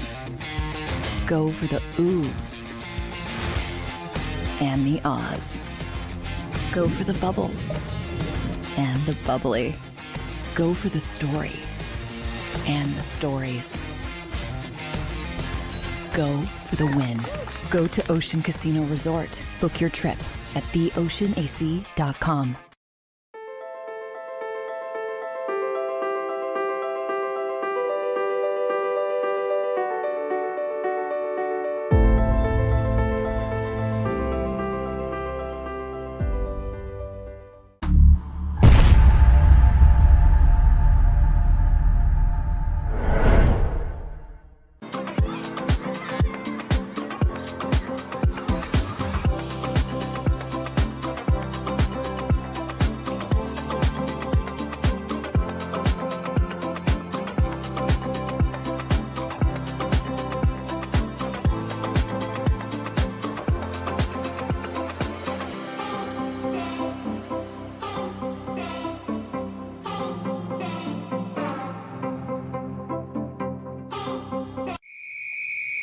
Underdog Fantasy has a way for you to play alongside your favorite football team all season long with their fantasy pick'em game. You pick between 2 to 5 players, select whether they'll go higher or lower on one of their stats, then do what you usually do on a Sunday, watch the games. You can win up to 20 times your money in a single game by going 5 for 5. It's a fantasy game, and the Sports Betting Show wants you to get involved. Go to UnderdogFantasy.com. When you sign up, use the promo code WIN, and Underdog will double your first deposit up to $100. That's UnderdogFantasy.com. Use the promo code WIN. Go for the win. Go to Ocean Casino Resort. Book your trip at theoceanac.com. EAGLES. Eagles.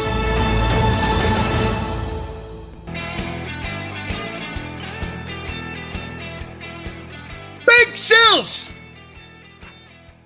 Truth, justice, the American way, and the Big Sills way. It's the only show where you get the truth. And you don't let people push you around. And we're not beholden to teams. We're beholden to the fans who pay the bills of the teams. See, I hold you in higher regard than I do A.J. Brown. You understand that?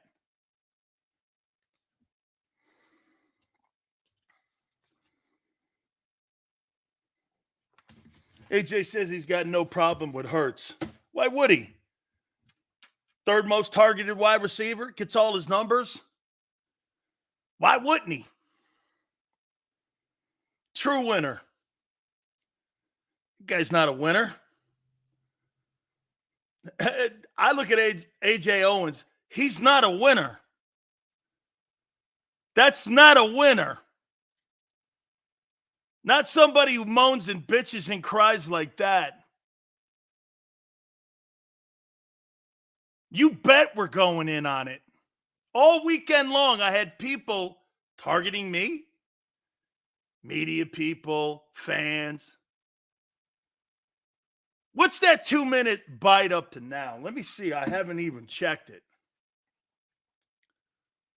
Okay. Enrique, Big Sills. I've been watching you for a year. and a half, maybe. You won't read this chat, but I appreciate your honesty. I've been a die-hard fan since McNabb, and I've been blind, but since watching you. Enrique, welcome to the family. We thank you. Thank you. Hey, by the way, Enrique, so you know, the one thing I don't want you to understand, the one thing I don't want you to take away here, I don't want you to lose your love for your team or not to root for it. I just want your eyes open. You know, when you watch lame stream news media, both sides will post anything just to get a reaction. It's got nothing to do with facts. And so you have to kind of believe 5% of this, 5% of that, and make your own assessment and judgment. Okay? Senor, I'll say it one more time. The success you've had has been interesting. The fans are insane. You guys aren't patient with sports takes. If I had a criticism of the Eagle fans, you're not patient with a sports take. You'll take 2% of it and come up with this narrative. Dude, by the end of the week, by the end of the weekend, there were some people out there that thought that I had said that Derek Gunn, my aunt was going, that was D. Gunn's report, not yours. I go, well, some people think I said it. I actually had some Eagle people calling my bosses, well, this is all we need to know. It wasn't his report. Oh, so are you pissed at this? Or you just don't like Dan? What's it to you?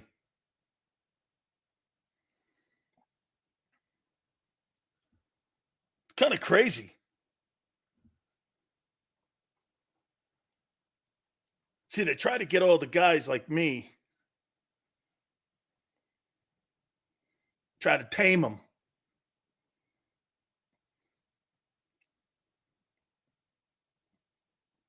I got to see how we're doing here with this. Let's see how many of you Eagle fans.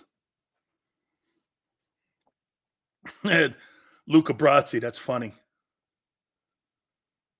That's funny. Let's see here how we're doing here. Oh, $4.99. Damn it. Damn it, Xander, James. 499,000 people have checked out a 2-minute clip. More people checking the clip out than they did the entire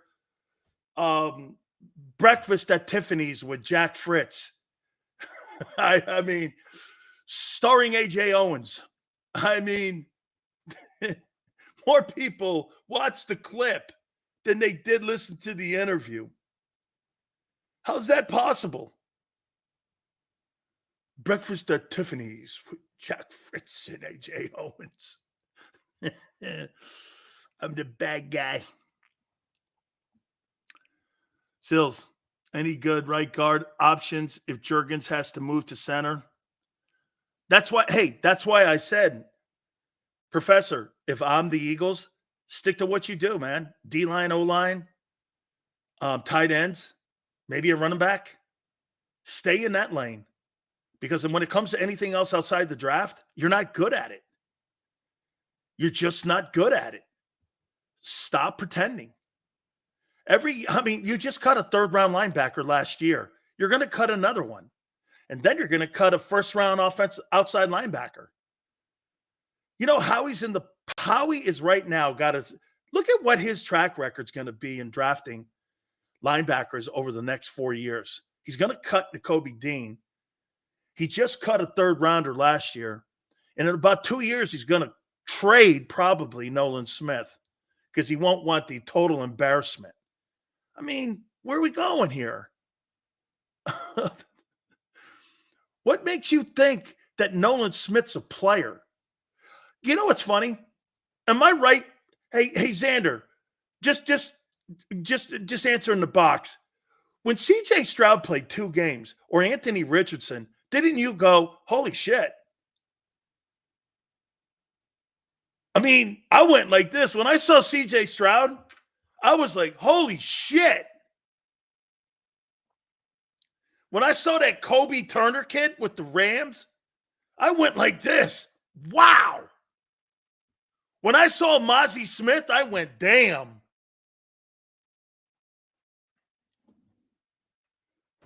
I mean, when I see Nolan Smith, I'm like, I don't see it.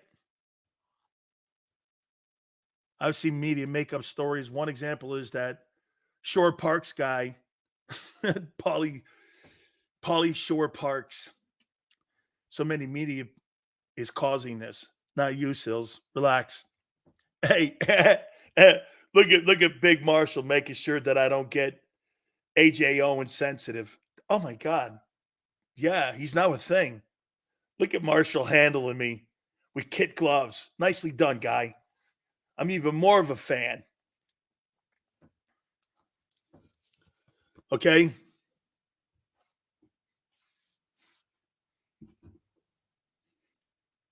Yeah.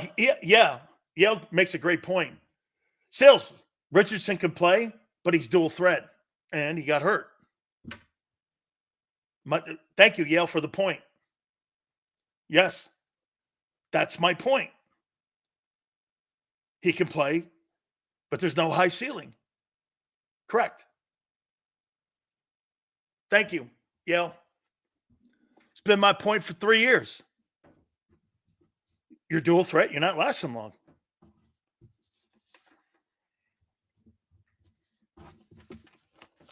Yeah. Still believe in Jalen Hurts all day, top tier quarterback. Okay. Enrique, this is where you and I think he's a good player. A really good player. Elite. Build my team around? Not happening. Nolan Smith, Marcus Smith, they must be related.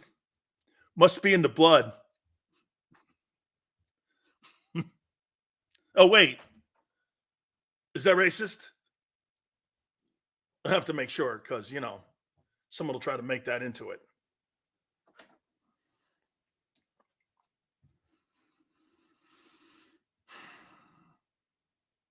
That's why they want Hurts to be a pocket passer, which he's not.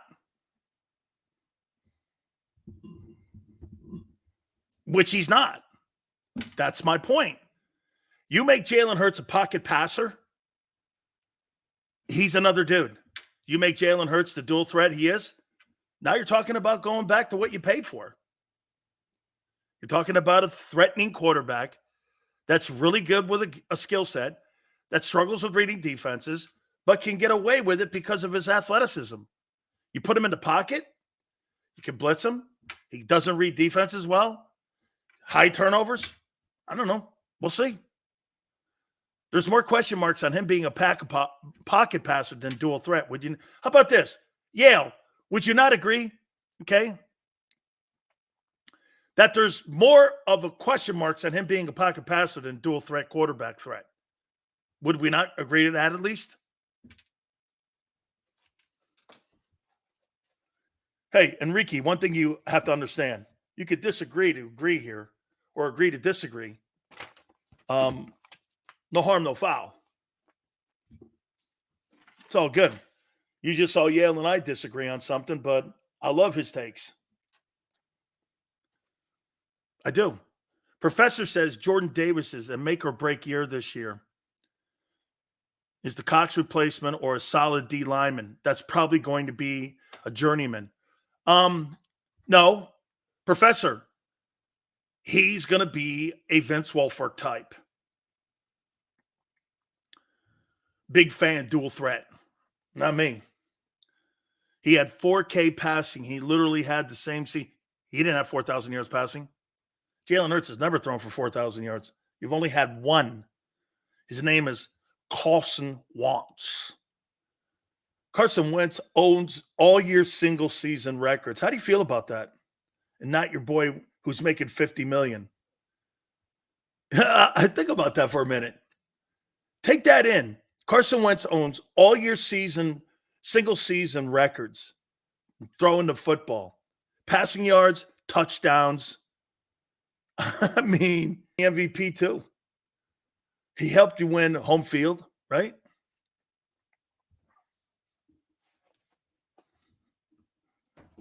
Right? Run stopper, a Yale. Run stopper at 13. I wanted a little more, I want a little more. I still think he's a first rounder. I do. I still think he's a first rounder. All right, let's go back to how we opened the show here. And I'm not going to go nuts here because I've already done it. And by the way, I hope to God that some of you took what I did today as making AJ Owens a laughingstock today, because the whole weekend was pathetic. I mean, I'm going to have to take a shower after this show because it's so slimy and weak. I mean, people that are hardworking folks that work in that city, listen to that and come away with that. And I hear people, even on my own network, going, I give him credit for doing what he did. And I'm like, what was it he did? Cried on the air? What was it that he had to do? Call in and do for what? Clear the air on what? Something he made up? I never said I wanted to leave. Nobody said you did. Show me one quote from anybody that said, I'm hearing AJ Brown wants to leave Philly. Just give me one quote. Anybody. Show me. Where they said he was unhappy in Philly. Because nobody in their right mind would say that. It's a fabricated story so that he can get sympathy and once again land in the island of woe is me.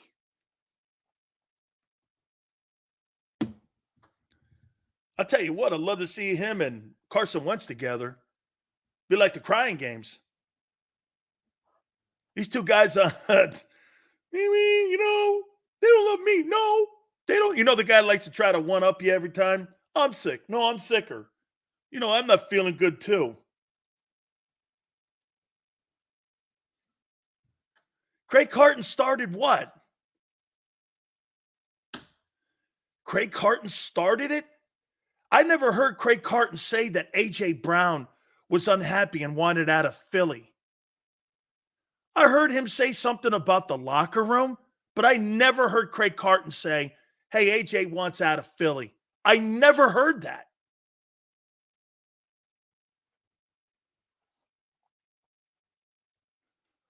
Look, I talked to Craig Carton a lot. Thursday, he'll be on.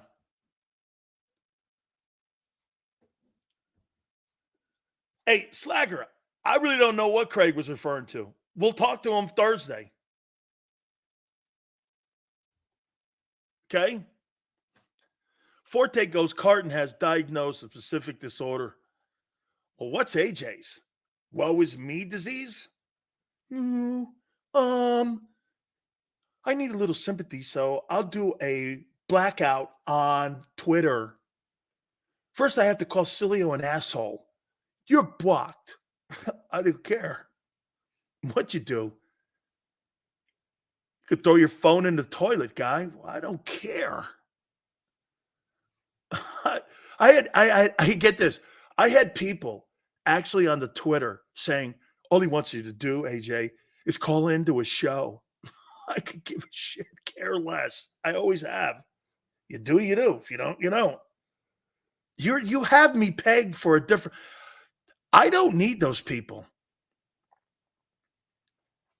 I swear to you, I don't. I never have.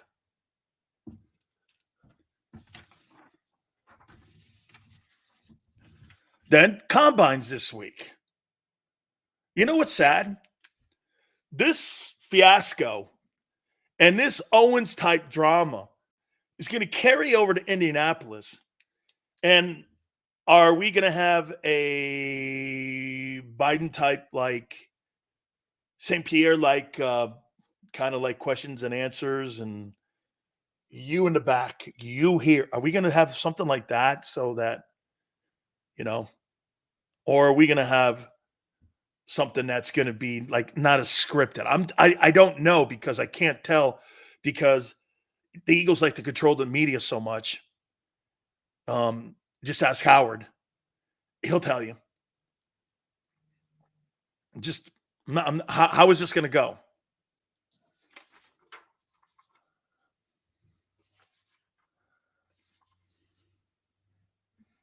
Hey, and don't get pissed at me. And by the way, congratulations on getting a paycheck. Even Mike Missanelli said it. Howard Eskins always wanted to be involved with a team. His son got him involved with the team, gets a paycheck, and now he's a mouthpiece. Congratulations. Hey, I love it, because you know why? It's never too late.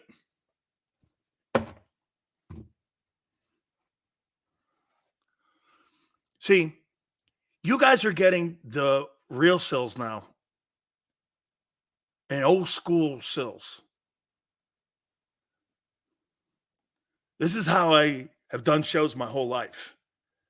Dominated in every market.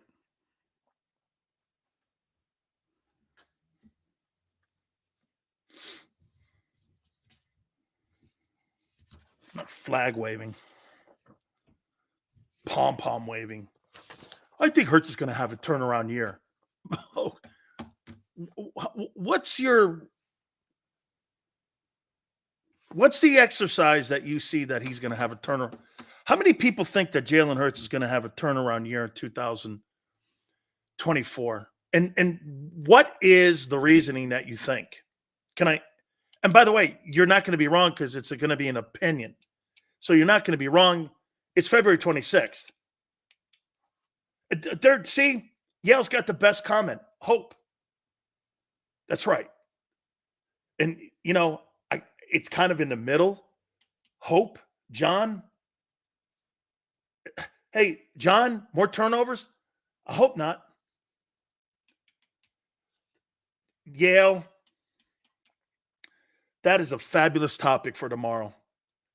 Has Jalen Hurts reached his ceiling already? Screw it. Let's do it now. Let's not wait. That's a great topic. Thank you, Yale. This is why we have some very intelligent people in here. Has Hurts already hit his ceiling? Is that the best you're ever going to see Hurts? Don't say no, because Wentz had a ceiling. Vic had a ceiling.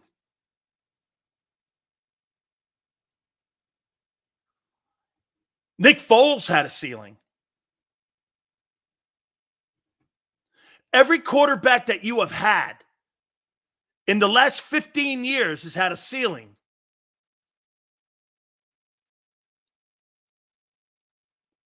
I disagree, John.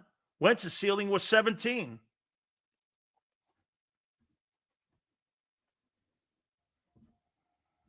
Let's take a look at that in NFL history. Has Derek Carr hit his ceiling? Yeah. Has Kyler Murray? Maybe. Has Lamar?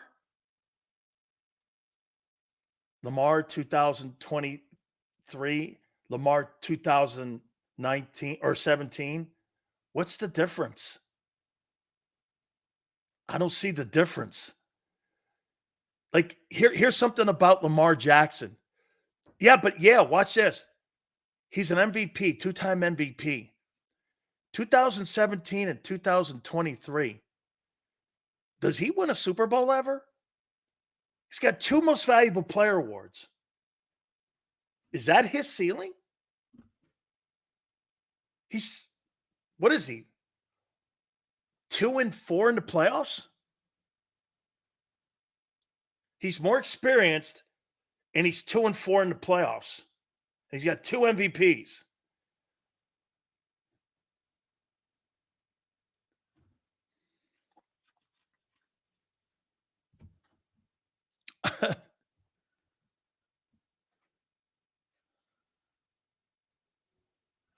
Barb, another great take. I think Lamar Jackson was a weak MVP. What was it, 3,600 passing yards, 21 touchdowns? It was almost like Hurts' year in 2022. Those are so unbecoming of MVP numbers. You're like this. Are you kidding me? The guy in Houston had a better year. Shit, the guy in Green Bay had a better year than Lamar Jackson did. I don't know. 3,600 passing yards? You're not going to win a Super Bowl with that style of play like that. You're just not. He needs more people around him. That's right. Those were pedestrian numbers. I completely agree with you. I mean, look at Lamar Jackson's numbers compared to like Jared Goff, Brock Purdy, some extent Jalen Hurts. And you're looking at it and you go, well, Dan, they won a lot of games. Yeah. Is that more of a team thing? I mean, you get them in the playoffs, and what do? They throw the ball 47 times. That had to be the biggest attempt total of the year in a game that you needed less passing attempts. You're not going to beat Kansas City with that roster in Baltimore because you don't have enough to beat Andy Reid and Patrick Mahomes. You have to come up with a different way to beat them. And adding talent. Jalen Hurts has all the talent he'll ever have. Remember I said that Jalen Hurts' 2022 team will be the best team that he ever plays on in Philadelphia. Be the best team he ever played on. It's a great roster. And it was a great roster. This past year was a lesser roster.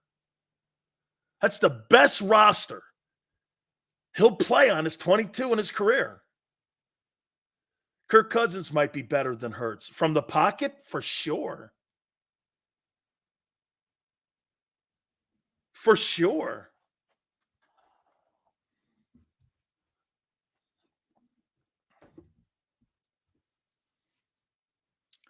Jalen had a different coordinator every year. Cold turkey hits on something.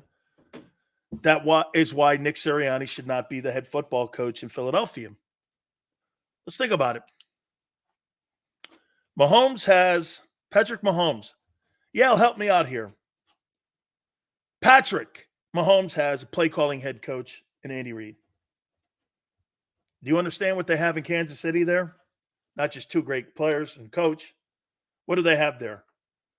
They have a fail-safe against coordinators being poached off their coaching staff. No matter what you do, Matt Nagy's, Eric Bieniemy's, it won't matter in KC. What do you have in Los Angeles with the Rams? Well, you got a play-calling head coach, Sean McVay. You got a fail-safe there. He's calling the plays. He just needs a quarterback. Stafford's already won him a Super Bowl. You don't have to worry about being poached with a coordinator. If he's good or if he sucks. Think about this. Hurts was poached off his coordinator. One was good, one sucked. This is going to be the same dynamic next year. If Kellen Moore has a great year and Kellen Moore puts the team in the NFC title game, Kellen Moore's going to be a head coach and you're going to be out another coordinator. Do you understand what Chris Long said a couple months ago? Is that the writing is already on the wall for Sirianni. No matter what you do, you're losing a coordinator every year.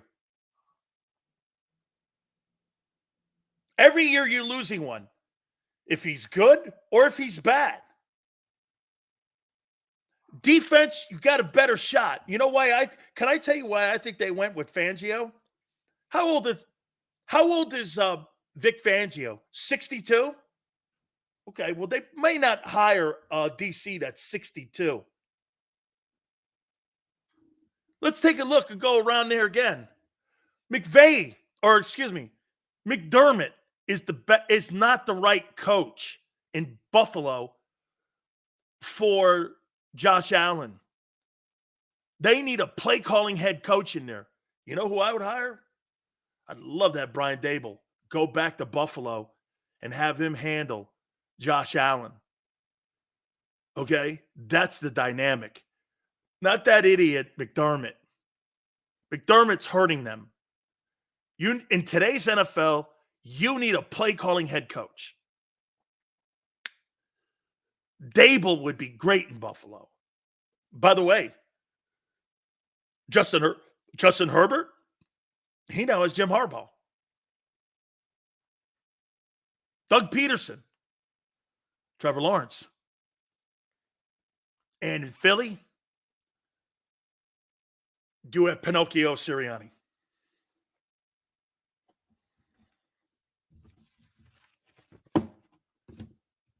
Remember, no matter what happens, you're getting a new coordinator at offense next year. Do you understand this? He's either going to be fired or hired by someone else.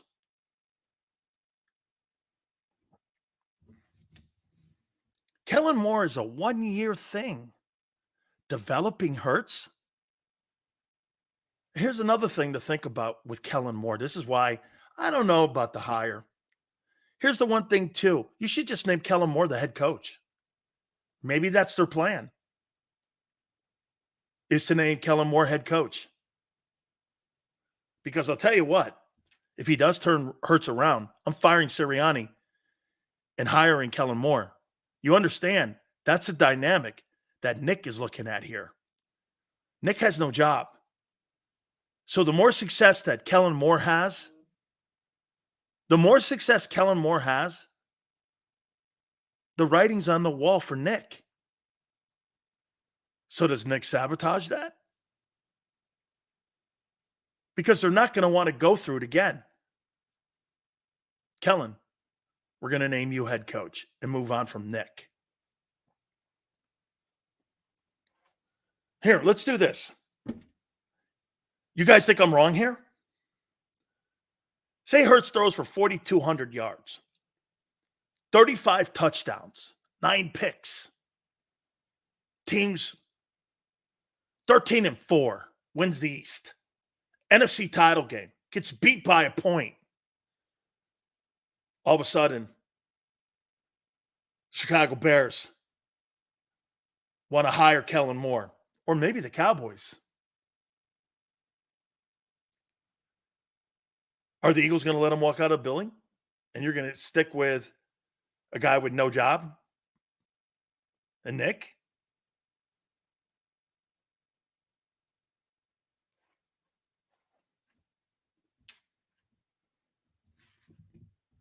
This is why this doesn't make sense. You gotta look at the Kellen Moore hire closer. And I don't think people have all they're looking, and every time that people say, well, I think Kellen Moore turns around Jalen Hurts, well, that means Nick's fired.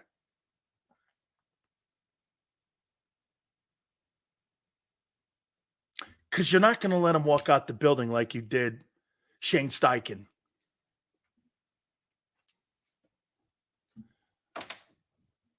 And I agree with Yale. I think this is why Moore took the job and bent. But I also think Kingsbury knew. He goes like this. I want to bring my own people in. You see, Kellen's got a tougher job than what Cliff wanted.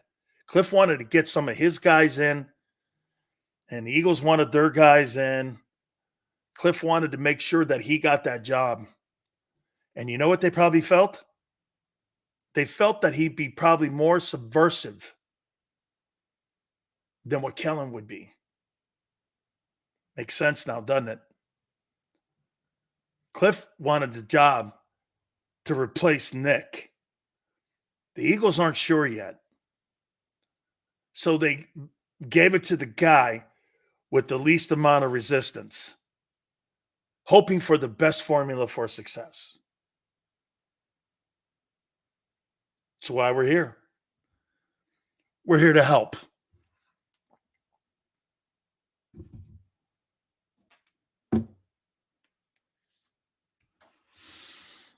Again, now here's the problem you have with that dynamic and relationship. Didn't you guys wonder why I was always asking the question? My issue is not with Jalen and Kellen. My issue this year is going to be with Kellen and Nick. Because when Nick, say you start out 7-0, I mean, even in season, and if you're Howie and you're the owner, you're going to know that he's going to have options. And because it's not going to be a lateral move, they can't hold him to anything. He can interview for any head coaching job because it's not a lateral move. You're just going to let him walk on the street?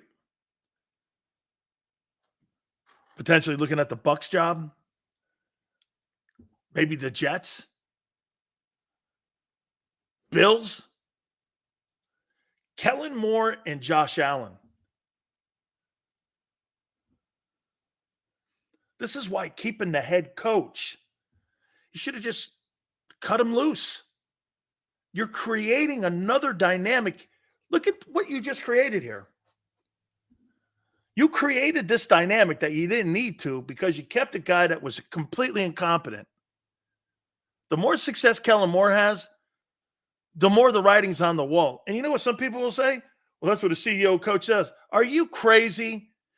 That guy, they already know. They went from Steichen to last year's disaster to Kellen Moore if he turns it around, and they're going to credit Nick with that?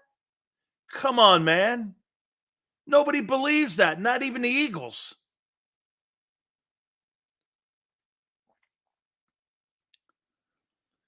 Devin White talked about how predictable the Kellen Moore offense is after week 1 win in 22 versus Dallas.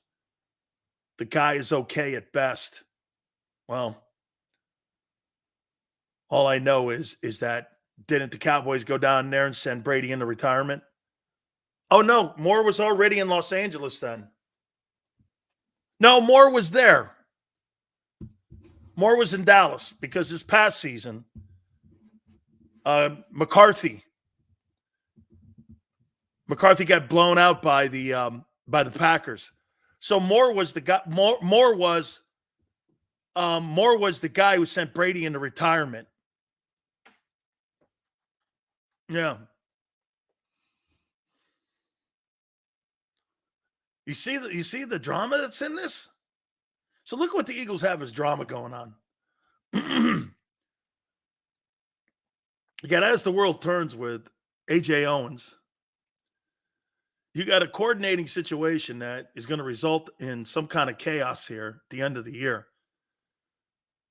And all of you root for 14-3? Well, what do you do with Nick then?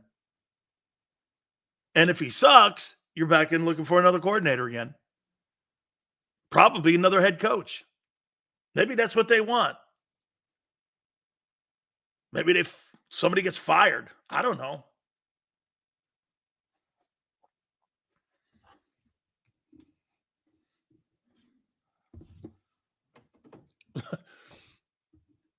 If you tune on shows on our network or listen to the radio, Nick's going to be a CEO coach this year, like Tomlin. Mike Tomlin and John Harbaugh have won Super Bowls and have complete autonomy of their coaching staffs. I personally asked Ozzie Newsome, does John hire his staff? Yes. I know that Mike Tomlin hires his own people. You know how? Xander put Kevin Colbert on, who was general manager of the Steelers. And two of my former teammates are position coaches in Pittsburgh. You know what he did?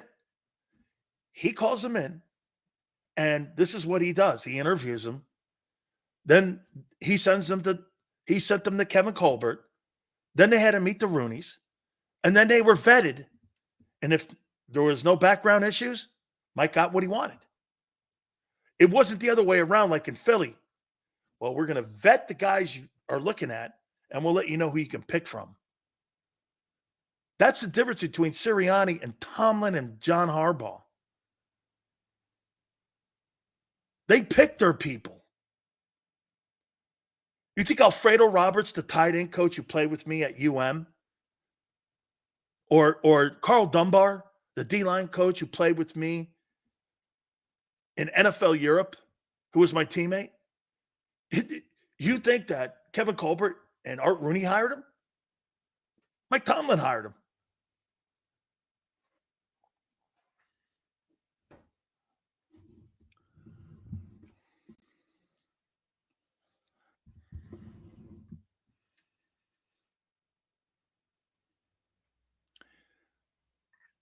This has got everything I want. Phew. This is just, Xander goes, I wonder what kind of offseason this is going to be. Shit, are you kidding? I couldn't have asked for a better offseason than this. I had an agent ask me a question about Philly. I'm going to throw a name at you here on a potential free agent. Okay? Oh, by the way, congratulations on one of the guys you fired, Andy Reid, working on a contract extension in Kansas City. Man, I know. It's probably time to go. 14 years, I know. All he needed was 7 in Kansas City to go to 4 and win 3. So am I right? He's been there in Kansas City. Yeah, help me out here. Has Andy Reid been in Kansas City 7 years? 7 years, he's been to 6 AFC championship games in a row. He's been to 4 Super Bowls in 6 years. And he's won 3 in 6 years?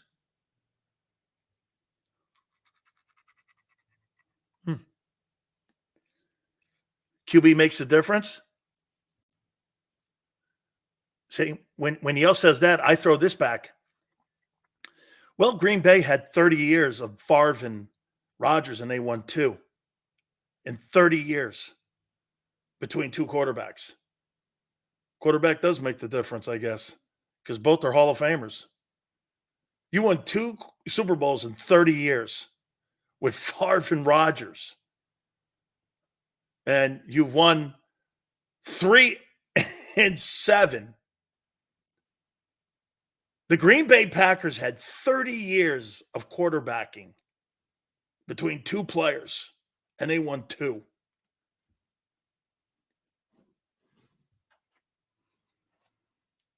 Why didn't Andy win in Philly?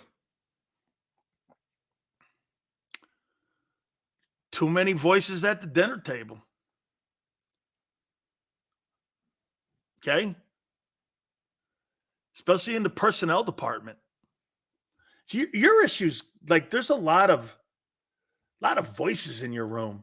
Not a lot of clarity. There's probably more clarity then, though, because you did more winning then when you were with Andy. You had more winning then. So there's probably more clarity. Joe Banner's a better general manager in town. See, here's the difference.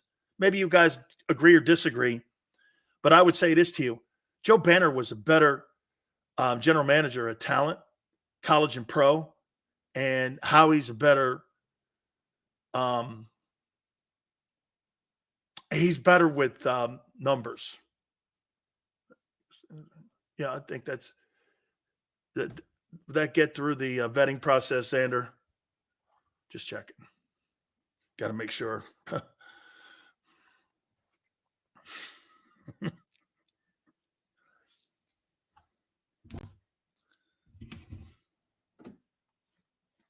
Here, Kyle Duggar, safety, Pats, 6'2", 222. In 2021, he had 92 tackles. 22, he had 78. This past season, he had 109. He's 27 years old. Could be somebody that could help in that secondary.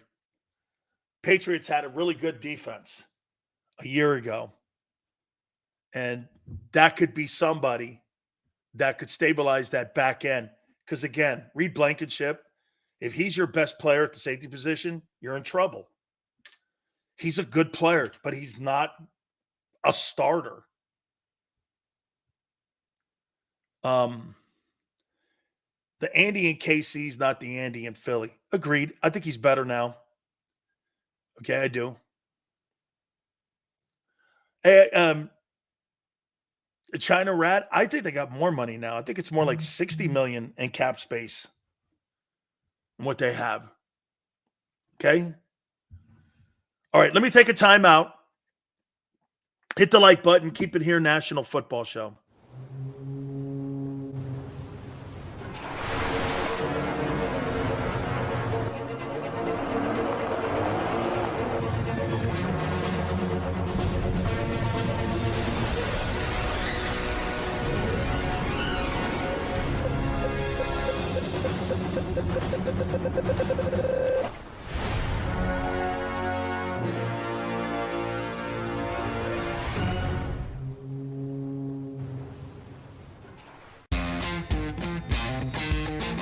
Go for the pulls and the pools. Go for the oohs and the ahs. Go for the bubbles and the bubbly. Go for the story and the stories. Go for the win. Go to Ocean Casino Resort. Book your trip at theoceanac.com.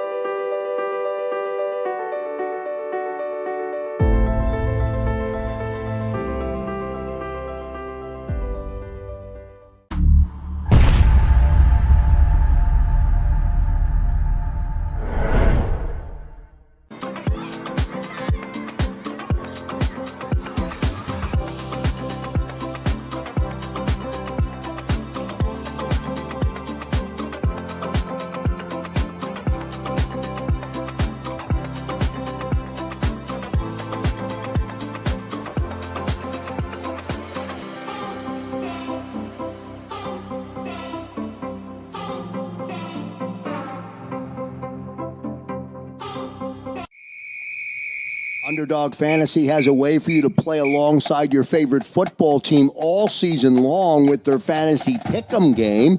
You pick between 2 to 5 players, select whether they'll go higher or lower on one of their stats, then do what you usually do on a Sunday. Watch the games. You can win up to 20 times your money in a single game by going 5 for 5. It's a fantasy game, and the Sports Betting Show wants you to get involved. Go to UnderdogFantasy.com. When you sign up, use the promo code WIN, and Underdog will double your first deposit up to $100. That's UnderdogFantasy.com. Use the promo code WIN. Go for the win. Go to Ocean Casino Resort. Book your trip at theoceanac.com. EAGLES. Eagles.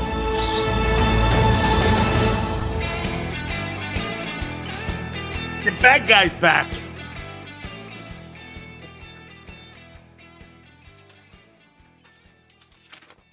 Do I like being the bad guy? I didn't know I was the bad guy. My aunt hates it, by the way. You know, I don't know why. I did the same thing in San Diego. Someone goes, "What do you think of the Padres?" And I went, Worst National League Baseball team since 1969. What do you want me to say? Well, you're the flagship. And I'm like, what do you want me to do? Paint him into being the Yankees?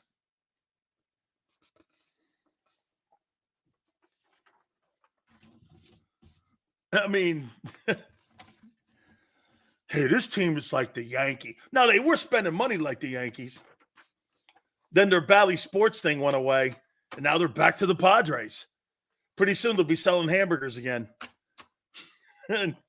Quarter pounder, Big Mac. What do you want? Fish fillet? Love fish fillet.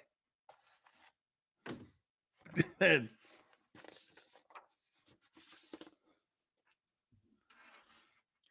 Kellen Moore is the actual head coach, but carries another title to make the front office look smarter. Matt, you have to understand something here in this process.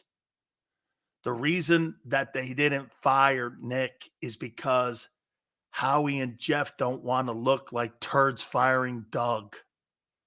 This all goes back to Doug and why that guy's still in the building. That's why he's there. He's not there for any other reason. They can't justify it. By the way, once again, all these people that are Pied Pipers for Nick and saying he should have been brought back, why was it in question then if he's such this great coach? I mean, or is that made up too? I don't know. I can't tell nowadays. Big Bad Sileo said, I'm not happy in Philly. That's not what I said, kid.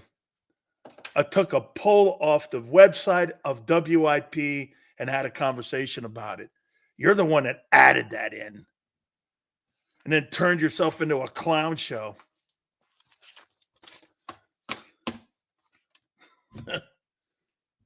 Then you got the one guy, Jack, you can't get it back. Give him a round of applause. Come on. Rose petals. We're coming on the program. Okay? Give a couple gift certificates from Geno's. You know? Or Dunkin' Donuts, whatever. I don't care. Something. Make him feel good about himself. Stealing content? Really? Once you listen to some of their shows, they'll come call me. Twiz. The Pied Piper of no one but Twiz. Truth, justice, and defending of players with the Eagles who could give a shit about you. Keep it up, Twiz. It's all good, son. I'm a fan of you, by the way. Thank you, Twiz. And I mean that. I'm not kidding. Twiz, I mean that. I'm not being facetious or sarcastic.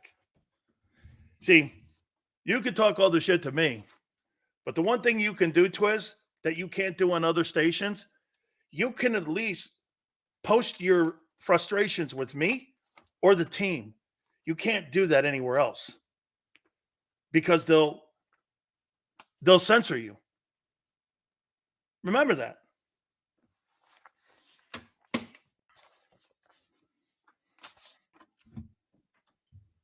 They'll censor you.